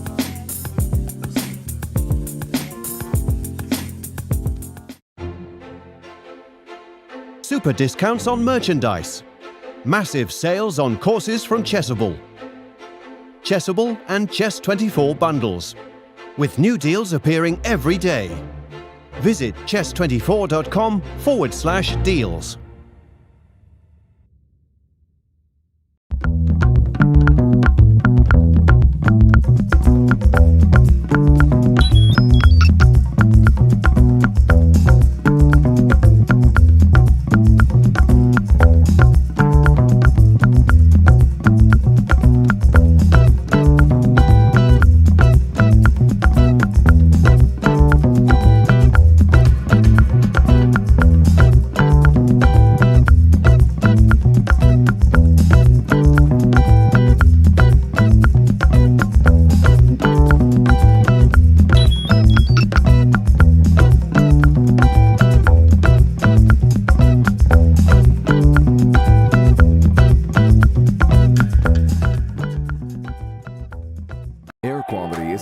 Thing that comes to mind when you think about chess and esports, but it affects our focus, decision-making, health, sleep, and more. What's in the air you breathe? Find out with Air Things. Breathe better, live better.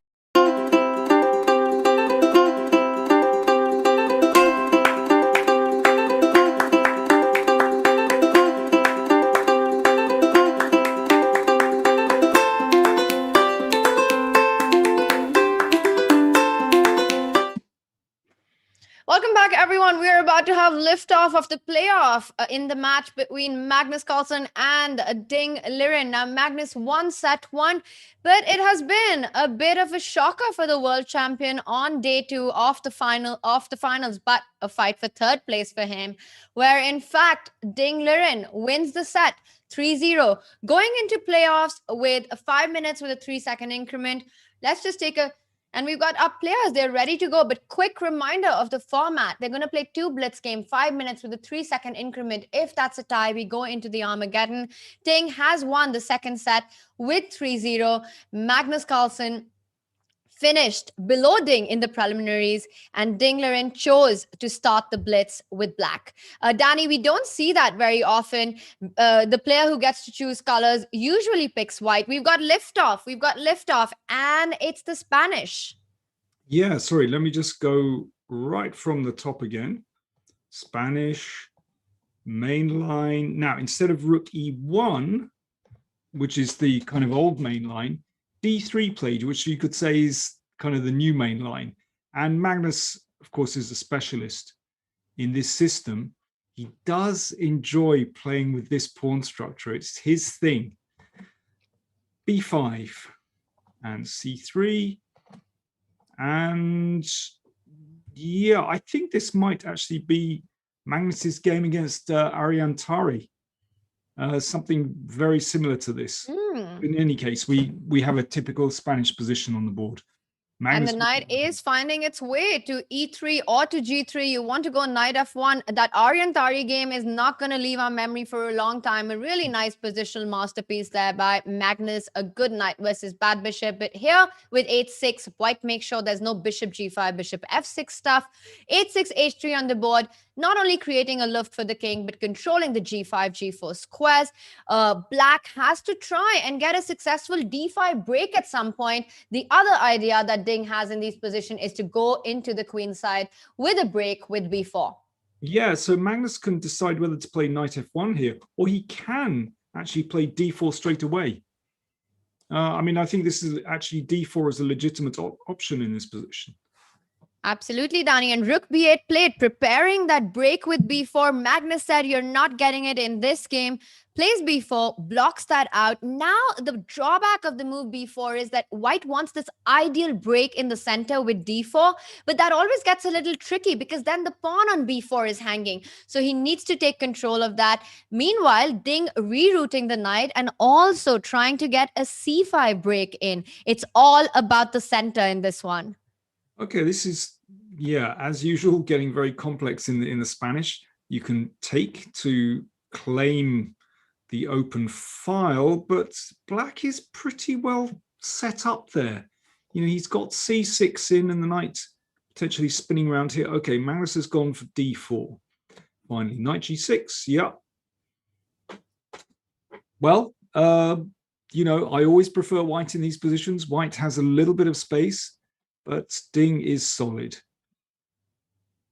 Ding is solid. Knight b3, controlling the center. Also the knight jumping onto a5. Where is black's counterplay in these positions?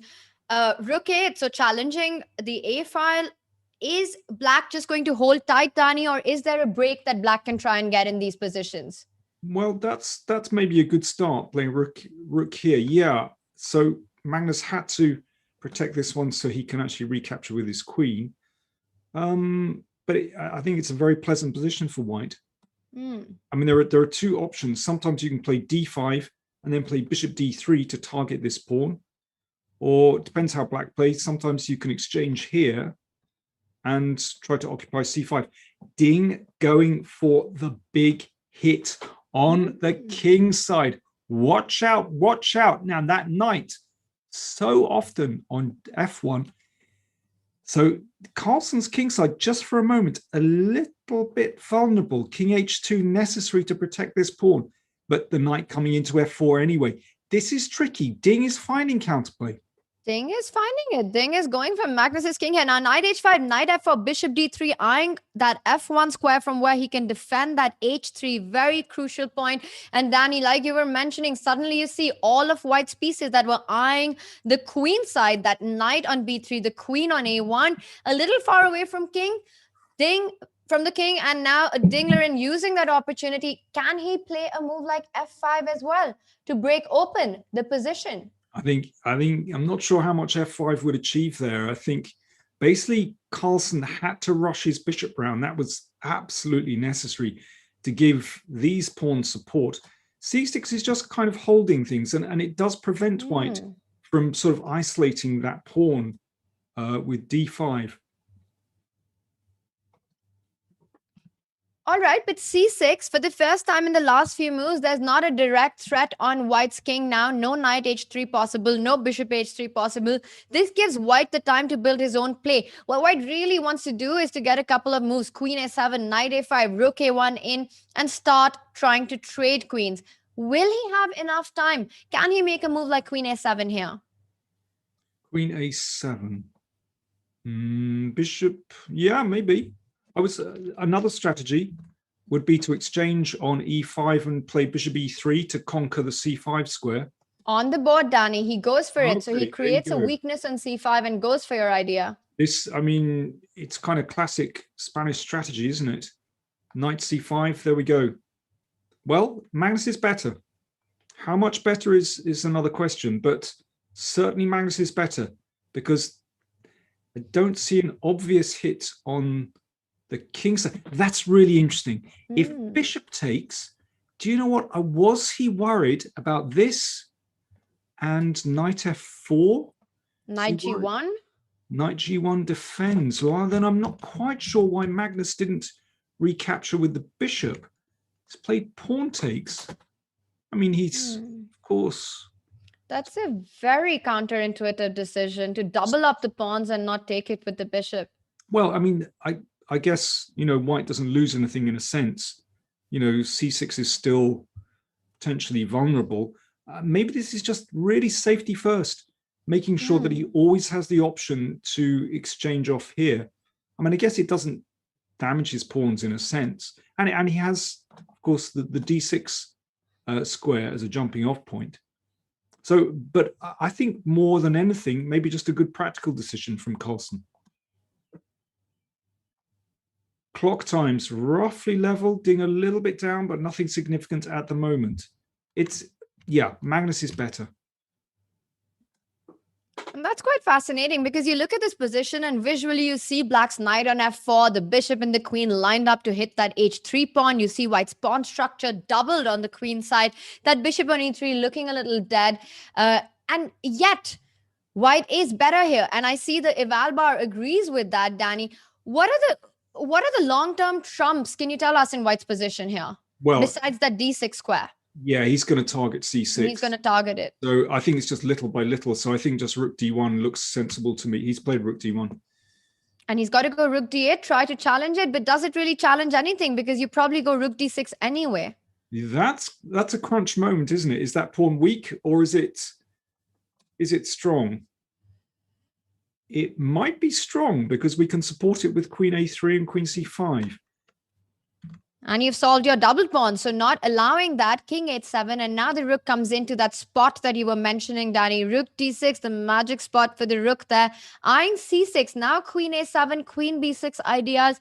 Suddenly, b takes c5, capturing on c5 with the pawn makes a whole lot of sense. And Dinglerin says he can't wait anymore and strikes with f5 finally. Well, if I were white, I would be delighted to see f5 because now there is potential to attack black's king on this diagonal later, but also on the 7th rank as well.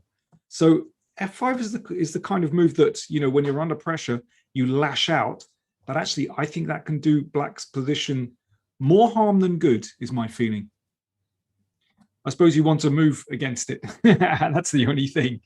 But frankly, I don't believe it for black at all. I don't like it. I mean, how is queen a7, or do I take, or how is knight d2? What about knight d2? All right, knight d2. Then we've got to take a look at something on h3, but this bishop on f1 is just such a key defender in this position. Thing is, these knights kind of get in each other's way. I suppose knight h4. I mean, I don't know whether knight d2 is necessary, because if pawn takes, I'm going to drop the knight anyway. Is there a tactic with knight e5 in this position, by the way? Oh, so you want to just take here and take here? Well, that would be the dream if it's not getting refuted on the spot. By the way, Magnus uses that the e5 pawn is not guarded and picks up the knight on f4. So you've got to take it back with the pawn, because knight takes f4, knight e5, you lose that pawn. And that's nice. And now we could play, I'm looking at bishop d3 in that position. Bishop d3, because after pawn takes, bishop takes.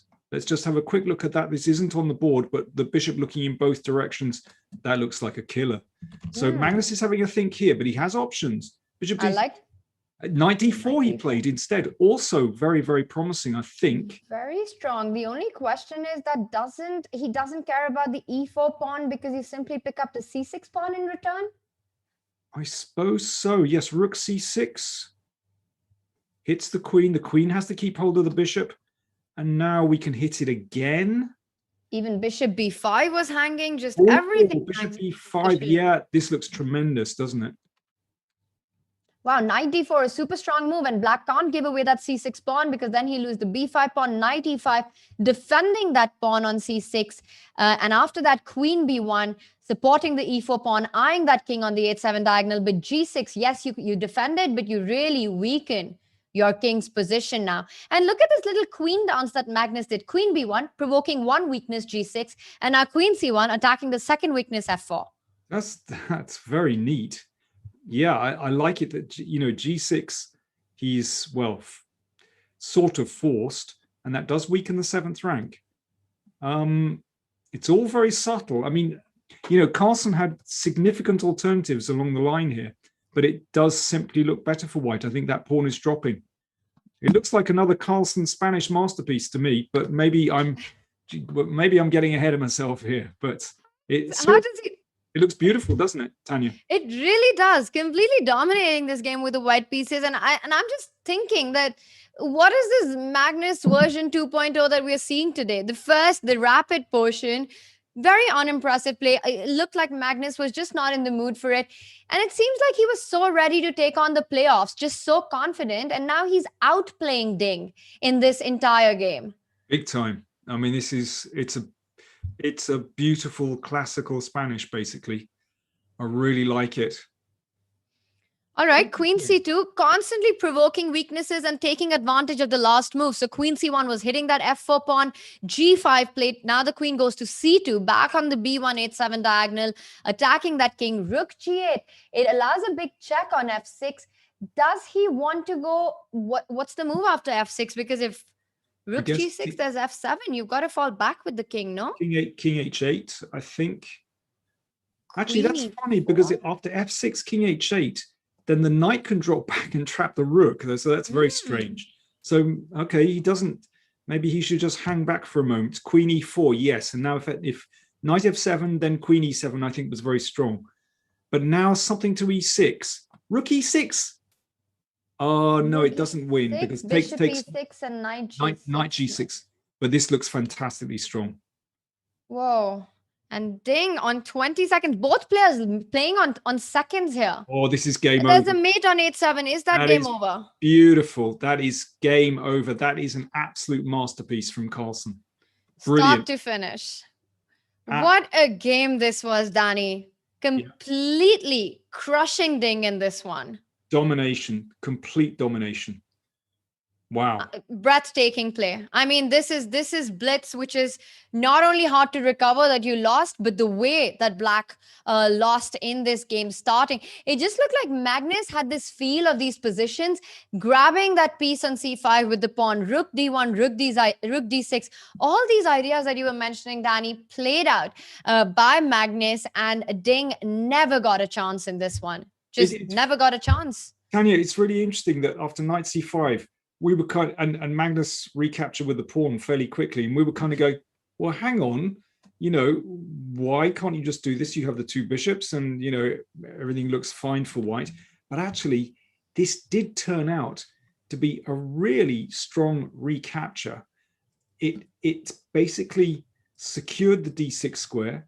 It fixed that pawn on c6. The bishop was actually very useful on e3, always giving the option to take.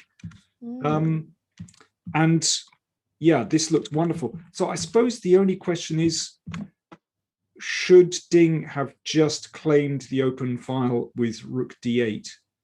But even so here, I mean, 95 ideas, maybe that's the point, Danny. You always have to watch out for this trick. Yes. So that's why he played f6. That's interesting. I'd forgotten that. So if rook d8 here, I just want to point out one more thing, because I think that's a really if we just back up to that rook d8 moment, Danny. Yeah. Over here instead of f6, if rook to d8, knight e5 could be met by knight g2. But the problem here is that after knight g2, you can actually go knight takes g6. And suddenly the knight is after knight e1, you go knight e7 and pick up the queen as well. And that's why this whole sequence just doesn't work for Black. Yeah. Well spotted. So my question here, because after this and rook d6, I think it's clear which way the traffic is heading. So question is, was rook d8 possible? Now, of course, one could exchange, but that takes a lot of the pressure off. So it's that move rook d6. I think we have to look at rook d6 because if you trade off rooks, if someone told Ding that Magnus would trade off rooks, he would play rook d6 with rook d8 without a thought there. This is the line that I think is a bit stressful for black with that pawn on d6. Yeah, I mean, I think this is basically the idea, isn't it? And I suspect this is good for white because I don't see how black can possibly put any pressure on the pawn. We can protect it easily, and we can switch to attacking the c6 pawn. It's probably good, but I think that might be black's best way of playing the position. Yeah, and that typical chess problem that you have with two knights fighting for the same spot, knight on g6, knight on f4 look really good, but only one of them can occupy the f4 square, so the other knight is pretty much doing nothing at all. And this is a problem in many Spanish lines that we see, and in many ways, in fact, the knight on f4 and g6 out of the game because the d6 pawn is going to count. So even though visually it looks good for black to have that f4 square, but it gets nothing in the position. No, I think it's a really good point, actually. There was this problem with the knights protecting each other was described by Mark Dvoretsky in one of his books on strategy. He called it the superfluous knight. Or was it Dvoretsky or was it Schuber? I think, anyway, one of those guys. I think they probably both mentioned it. But I think it's really, really interesting that basically the knights don't complement each other. You know, whereas if they were on different squares, let's say this knight on f7, then it would be a different story. But actually, they kind of tread on each other's toes. A bit like having, you know, imagine you have two bishops on light squares. White's bishops complement each other. Now, listen, we're still a very long way from a win here. You know, to try and force this one through, make progress is absolutely not easy. But there are possibilities. I mean, I would like to play this. And yeah, I mean, maybe queen here, queen.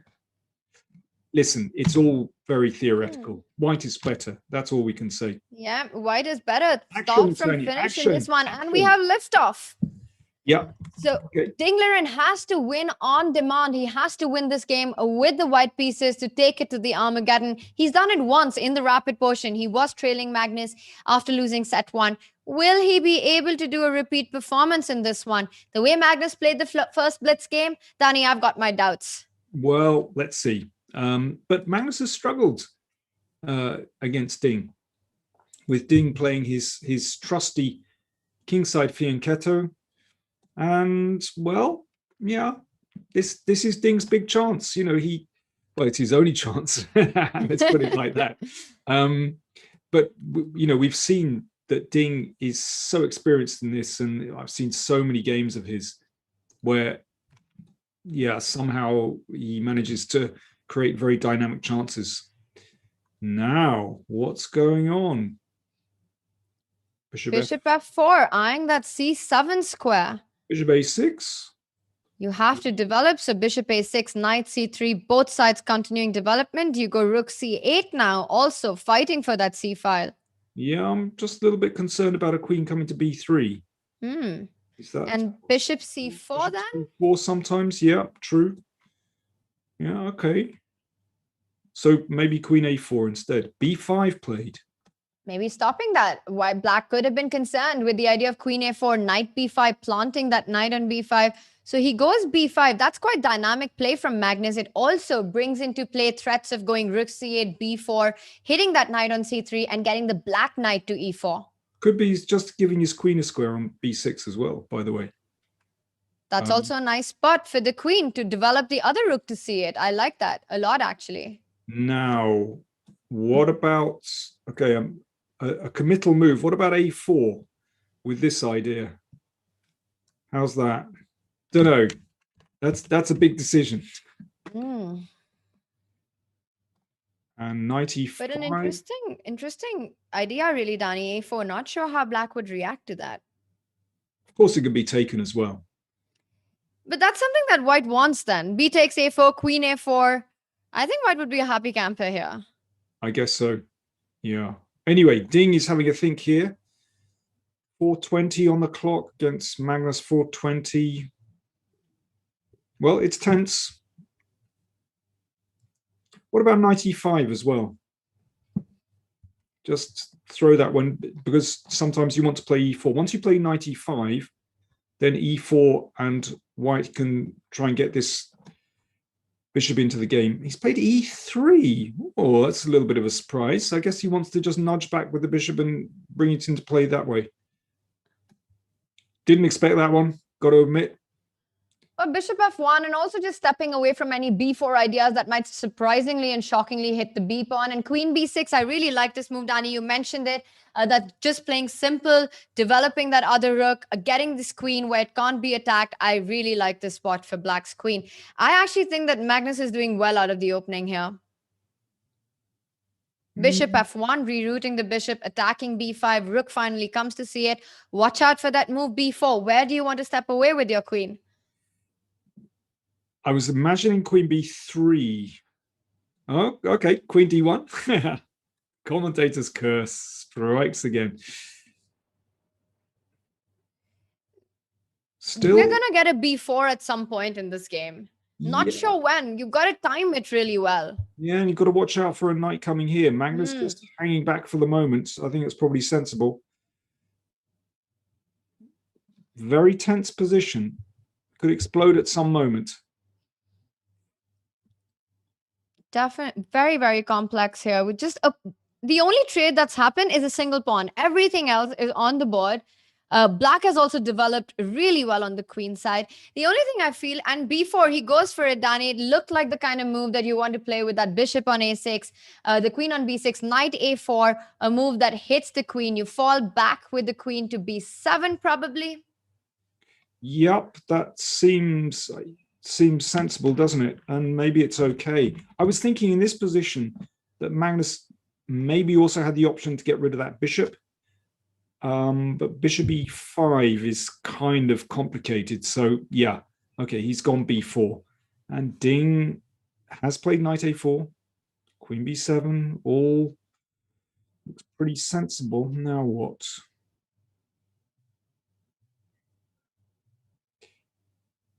He's taken on b4. Bishop b4? I think I would play bishop b4. Right, he's taken first on f1.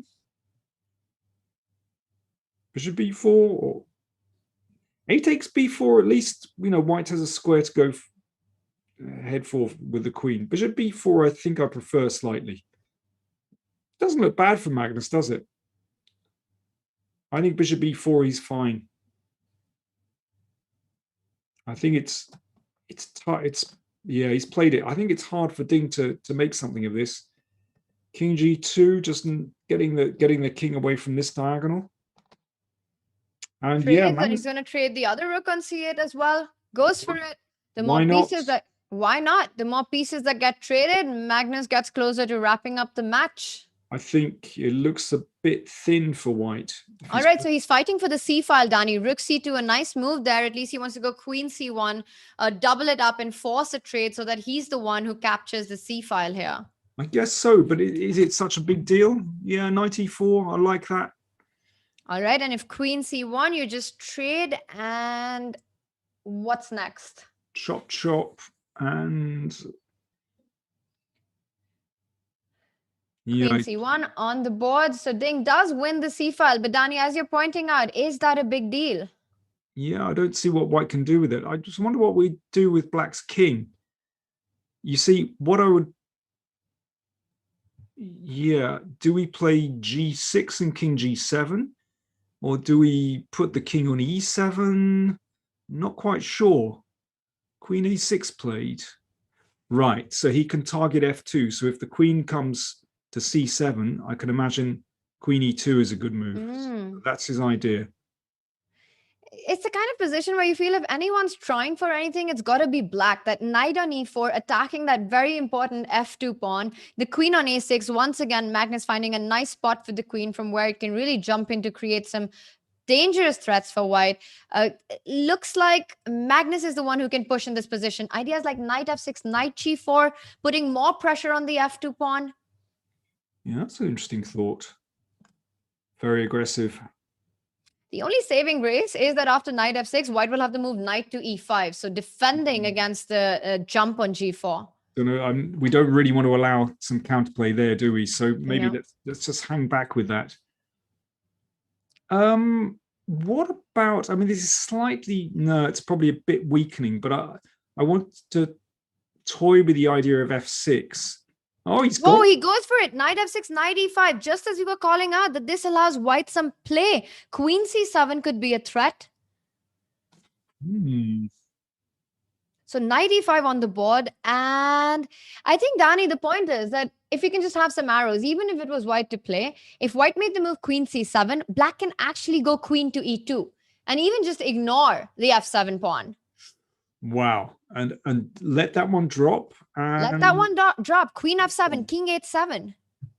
Okay, it's getting, we need to calculate. This is all getting very scary. Magnus down to under a minute and a half. Ding with a 1 minute time advantage. I tell you what, it slightly worries me that Carlsen is suddenly thinking after this. This looks a bit scary to me. Yeah, Magnus has slowed down. He slows his pace here, which means, I mean, it's hard to imagine that he missed the move knight e5 because it's the most obvious response to removing that knight away from d7. Now, can Ding fight back? Suddenly Magnus under pressure. You can see it. You can feel it. Yeah, he suddenly has some doubt. So he's played the bishop back to cover c7. Now, can Ding find his way in here? Bishop e5, knight g4. These are the threats that white needs to watch out for. Is this the moment that white he steps back with the knight, trades, and after knight g4, there's f3. So you don't have, there's knight e3 though there. All right, so he falls back with the knight to d6. Well, I mean, from Magnus's point of view, that kind of feels quite chunky, felt quite safe. Now, the knight is back on e5. Can Ding find his way in here? Tricky moves. All right, once again, queen c7 ideas are appearing. So how is black creating play? Maybe black just shifts around with the knight, bring the f6 knight to e4, and he goes for it. Yes, and if we play f3, then the second rank is permanently weakened. f3 is not really the move you want to make, but maybe he has to. But f3, watch out for knight f5, Danny. Unless... knight f5, that's big. Knight f5 is really annoying. Yeah, knight e3 coming in. If you go queen c7, queen e2 coming in. Yeah. That is very nasty. That's a big move. Ding has played h5.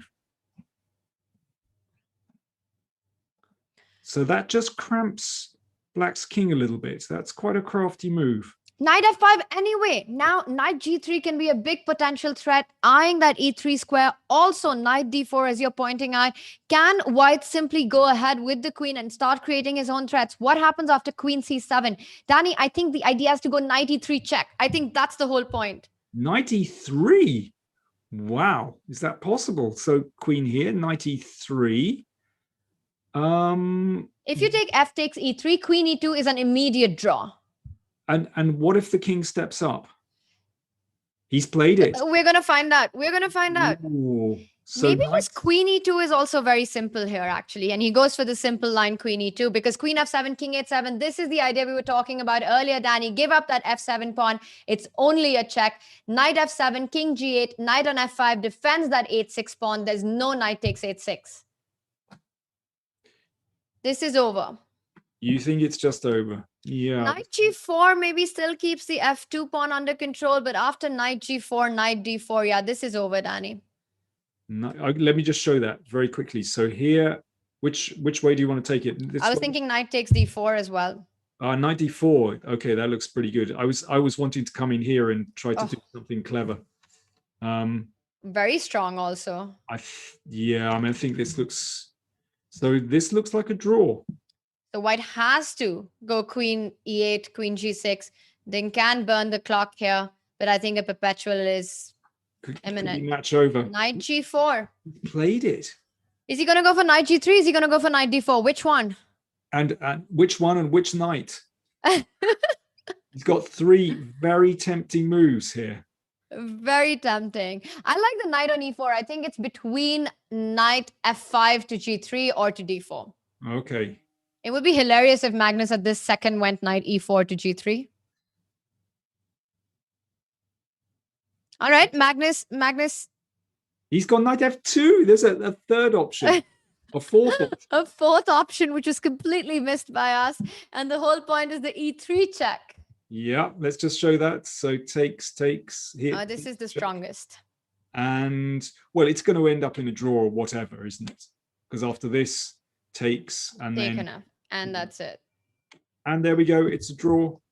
Yeah. So let me just give the final moves. So it went like this: takes, and Ding simply gave a draw by perpetual check. And Magnus Carlsen wins the third and fourth place tiebreak.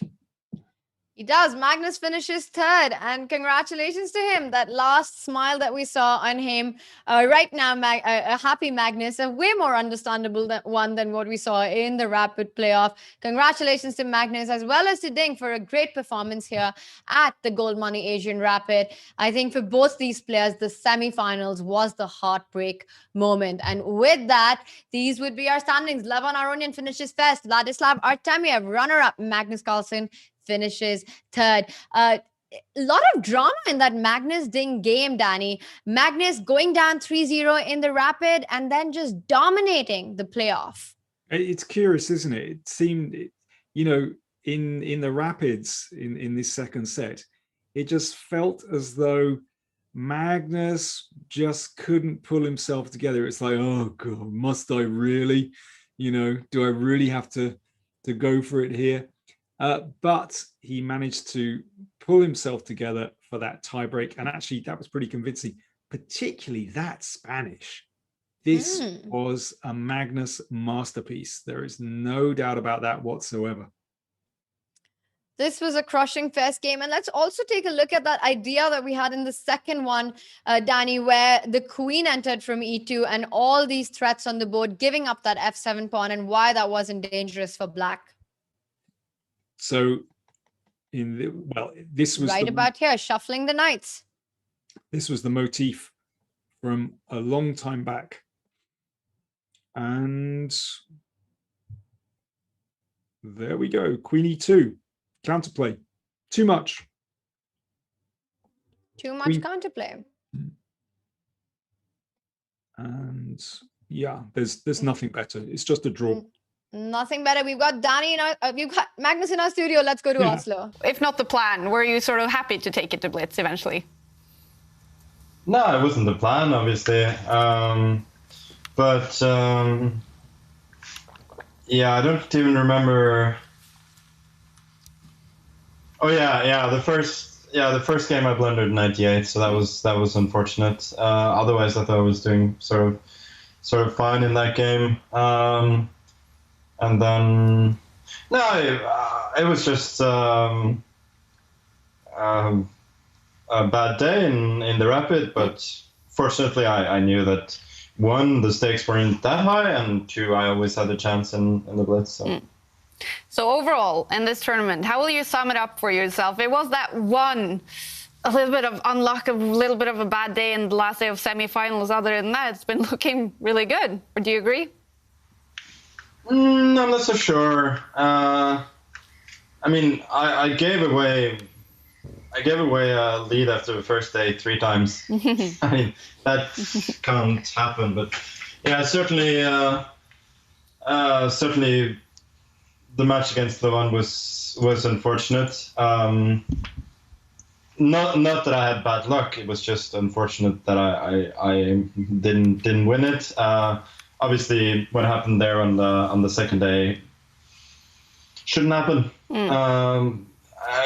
I mean, it's one thing if he wins when he plays like he did in the final, when he was very convincing.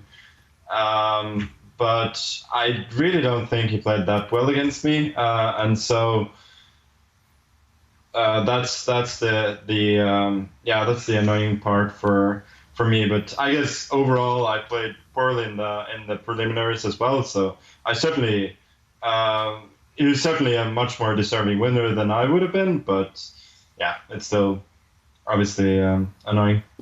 Well, and I know Levon has been a friend of yours for many years. Knowing also what he has been through over the last few years, finally switching federations to the US, how do you feel about Levon being the winner after a dominant performance today? No, I used to like Levon as an Armenian and even briefly as a German, but as an American, I'm not so sure. Do you think the American team now will be the strongest when he joins them? Yeah. Yeah. I think they're by far. I mean, the Russian team is also good, but yeah, certainly the Americans are the ones to beat. And then, of course, in this tournament as well, we've been very happy to be joined by many new names, some debutants, some young players. I think they brought a lot of action to the tournament. Have you enjoyed playing some new players in the tour? Absolutely not. I had terrible results against them. All right. Well, Magnus, finally, the World Championship match is coming up in little less than 5 months. Have you now made the plan for everything that will happen leading up to that? They're constantly changing, I'll tell you. But there is a plan. Okay. What is the first point on that plan list? What is coming up in near future?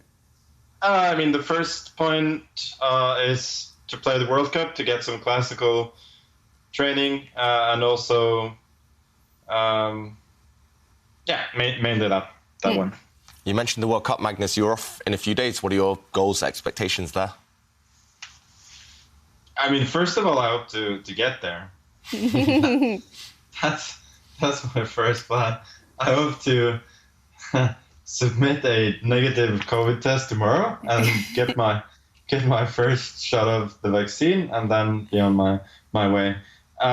In terms of goal, I don't know. I think we'll see how it goes. I think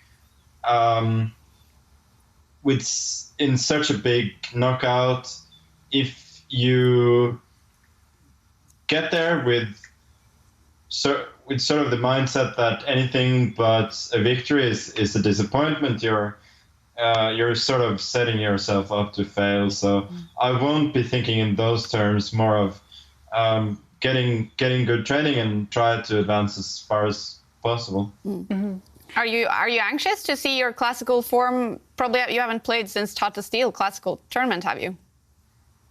Yeah, hopefully the first couple of rounds, I will at least have some, on paper, slightly weaker opponents, so I might get some chance to play myself into form. But yeah, for sure, it's I think playing rapid is very good practice even for classical, but you don't really know.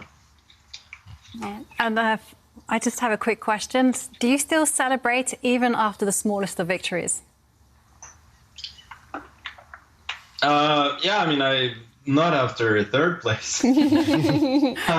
But my celebration today will be like, it's cool that I won the match. It's better than fourth. Few tour points. You know, it's nice. After all, I mean, I did try to win the match. Yeah. But if I'd won the tournament, I'd certainly celebrate. All right. Well, Magnus, we congratulate you on third place and winning the Blitz tiebreaks here. Congrats, and thanks for joining us.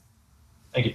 And also good luck in the World Cup, of course, if you get there. Hopefully, world is opening up, so that will be possible. Magnus Carlsen snitching the third place here. And I do think we have results in the Goldmoney Asian Rapid. It's been 9 days. We've had such a cool mix of young players and these best chess players in the world. These were the quarterfinals. Levon Aronian, he won the preliminaries and he faced 17-year-old Arjun Nergaisi in the quarterfinals. So, Dani, Magnus happy to win that match, but it looks like anything but the first place is still a disappointment for the world champion. Yeah, you could kind of tell that, you know, the air had gone out of the balloon, if you see what I mean. Yeah, he just wasn't that fussed either way. Of course, he did pull himself together at the end to win the tiebreak. But yeah, for him, it's an anticlimax, isn't it, basically? especially for having to fight for third place with a player like Ding, against a player like Ding. Always a tough match. You have to find your motivation. But this tournament, for me, has been about the fresh faces, the talent that we've seen here, the young players who made it so colorful and so difficult for these top guns, really. And of course, Vladislav Artemiev, a phenomenal performance going down in the finals to the beast, to Levon Aronian, who really dominated the event from start to finish. Well, the only hiccup was that match against Magnus Carlsen, losing set 1, finally bouncing back on set 2. And I think that's where he got his confidence, because the finals, he made it look very easy. Danny, your thoughts on the tournament? Yeah, I think it was great that the qualifiers did really well, the young Indians. I'm glad that Artemiev made it through to the final. And actually, I thought Levon's form was, I'm not going to say a revelation, but he did seem to be a player who'd come in with a definite mindset of how he was going to approach these games. And his play was very fresh. And, well, we saw in that final game against Artemiev, spectacular and artistic as ever. So, yeah, it was good to see Levon, bouncing back and finding some really good form. So all round, I think it's been a very fresh tournament. I think that's very welcome, frankly. Couldn't agree more. Fresh faces, a fresh final? And a fresh final, exactly. So it's been fantastic fun. Fantastic fun indeed. And Levon Aronian, though he's played many events in the Meltwater Champions Chess Tour and in the tour, these rapid formats, but still he did struggle a little bit. He did struggle with his form, but this one, start to finish, absolute class there by the Armenian Grandmaster. And here we have a tweet by Surya, who was with us for commentary, congratulating him. And as he mentions it, form is temporary, class is permanent. And I think that's exactly what Lev's play was all about. Congratulations to Lev. Your games are like a visual treat, creativity at its best. And I think, Danny, that really sums up Lev's play, and especially in the finals. The 2 games that we saw today by Lev, such beautiful, stunning ideas. And I think, like I said, these are the kind of games that go down in history. Yeah, certainly. And I think, if one looks at Levon's games, one sees a definite, strategic and positional mastery, but just now and again, you see these tactical touches, just a little quirk in the position in the end game, for example, and of course, a stunning sacrificial idea to actually just dominate the position in that final game as well. Yeah. Rook c8, knight g3, 2-star moments. Do not forget that those moves. Anyone watching, definitely check out those games again. I think it was just breathtaking chess. And Danny, with that, we come to an end to the Goldmoney Asian Rapid. What an event it's been, and it's been an absolute blast doing this with you. Now, of course, we had a lot of amazing chess moments, but I think it's time to bring up a photo of one of my other favorite moments during the event. What is this? Let's have a look. There we have it, Danny. I can't quite see it. Hang on. And a shout out to Carlos for sending this in. Chess and rock and roll. Oh, hang on. Let me just expand the thing. Chess and rock and roll. Oh, yeah, nice. Fantastic. Oh, that's great to see. But Tanya, what this means next time. Now, listen, I've done a little performance. It just means next time, Tanya, it is your turn. No, that's how I want to see you singing. I've got no talents, Danny. I like literally zero. When it comes to music, instruments, or singing, I am exceptionally challenged in that department. Trust me, you don't want that. Okay, but I've got chat. But what then? What are we going to see? I don't know. Tell us what your talent is. What is your superpower here? Okay, let me think about it. We'll come up with something. But Danny, this has been such a blast doing this with you. I had a fantastic time. It was great fun. I don't know. I'm just going to throw a few things out there. What about a bit of classical Indian dancing? I'm trying to change the topic here. No, and I'm not letting you get away. But classical Indian dancing, I just have a feeling You can do Okay, we can give that a shot. Well, maybe next time we'll see. But for that, Danny, we'll have to have a little bit at stake. We'll have to do that whole thing where we set a dare and you'll have to win it. Otherwise, I might get another performance out of you. Now, Danny, I also have chat up in front of me. Lots of love coming in for all the expert commentary we had from you, all the breakdowns that we had from you. And thank you so much to everyone in chat who's joined us. I do see all the comments. Everyone's mentioning that they want to see me dancing. I'm not sure if that's ever going to happen. But we'll see. Well, chat. whether it's that or something else, I don't know. You must have some talent that you can show us. David is mentioning that my talent is in changing the subject. Well, that's not bad, but I have a feeling you have some super talent that you're not coming clean here. It's hidden. It's so far hidden that even I'm not aware of it yet, Danny. But we'll come to that. I don't believe it, Tanya. We're going to get to the bottom of this. I know you have something there. Well, the next Meltwater Champions Chess Tour event that I'm really thrilled to. It's going to start on the 30th of July, I'm being told, Danny. So action is back on Chess 24 with the 8th event. On the 31st of July is when we lift off the next event. Super excited about that one. We've got 2 more remaining before the grand final in September. 3 major winners, which has been Magnus Carlsen, Anish Giri, and Temur Rajabov have already booked their spot in the September finals. 5 players will go through based on their tour standings and 2 wildcards. We've got another phenomenal event lined up on the 31st of July. Of course, a big shout out to Chat Danny, who's been with us, joining us on all our different platforms, on Twitch, on Chess24, and on YouTube, on social media. Definitely, Chat, you can support everything that we do by going premium, also by liking all our streams and subscribing to the channel. So don't forget to do that. And of course, a big shout out to our producer, Danny, without whom this would not be possible. Tad behind the scenes, everyone behind the scenes who makes this possible. Go on, Danny. I was going to say, Tad has done a brilliant job. People can't see Tad, but he's behind everything here, switching views and cameras and giving us graphics and basically just keeping us honest, keeping us in order. So big shout out for Tad for doing a fantastic job. So much fun. This has been an amazing tournament, and which would not be possible without our partners, Meltwater, Airthings, Opera, and of course, Goldmoney for putting all of this together. Chat, it's a sign off from Danny and me. We'll be back with the next one. See you then.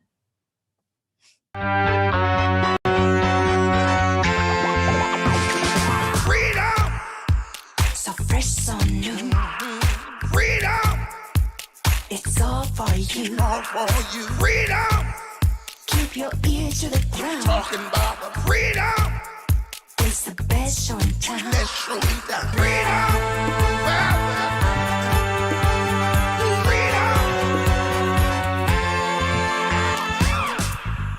Air quality isn't the first thing that comes to mind when you think about chess and esports, but it affects our focus, decision-making, health, sleep, and more. What's in the air you breathe?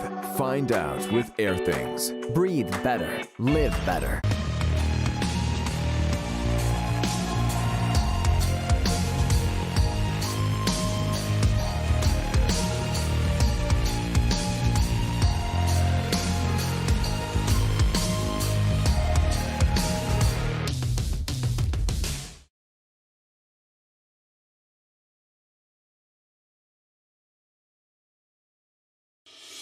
Want to raise your chess to a new level? Challenge Yourself is an exclusive, innovative experience designed for Chess24 Premium members.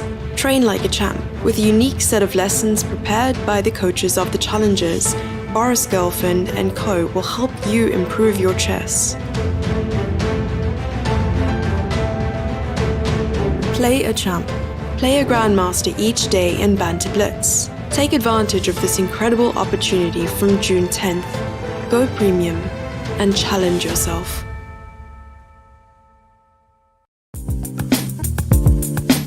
Take your chess to the next level with carefully selected collections featuring some of the best video series from Chess24.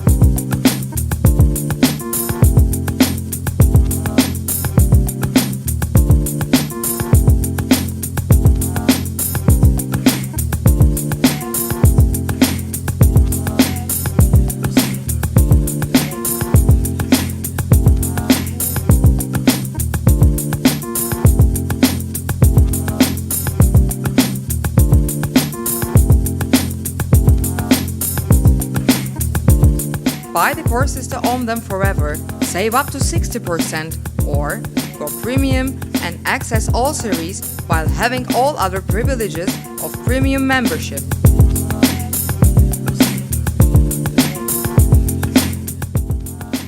Learn more at chess24.com/deals.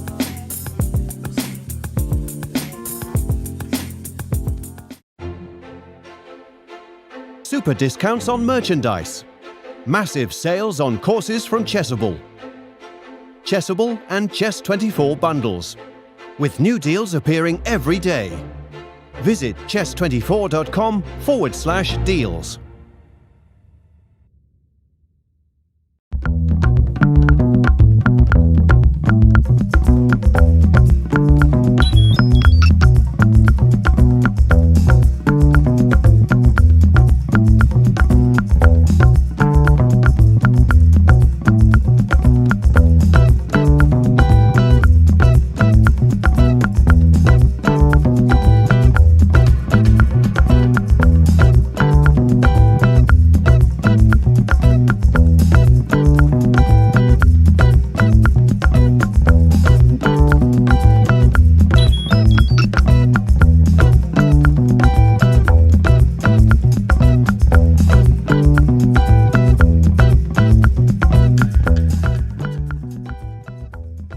Air quality isn't the first thing that comes to mind when you think about chess and esports, but it affects our focus, decision-making, health, sleep, and more. What's in the air you breathe? Find out with Air Things. Breathe better. Live better.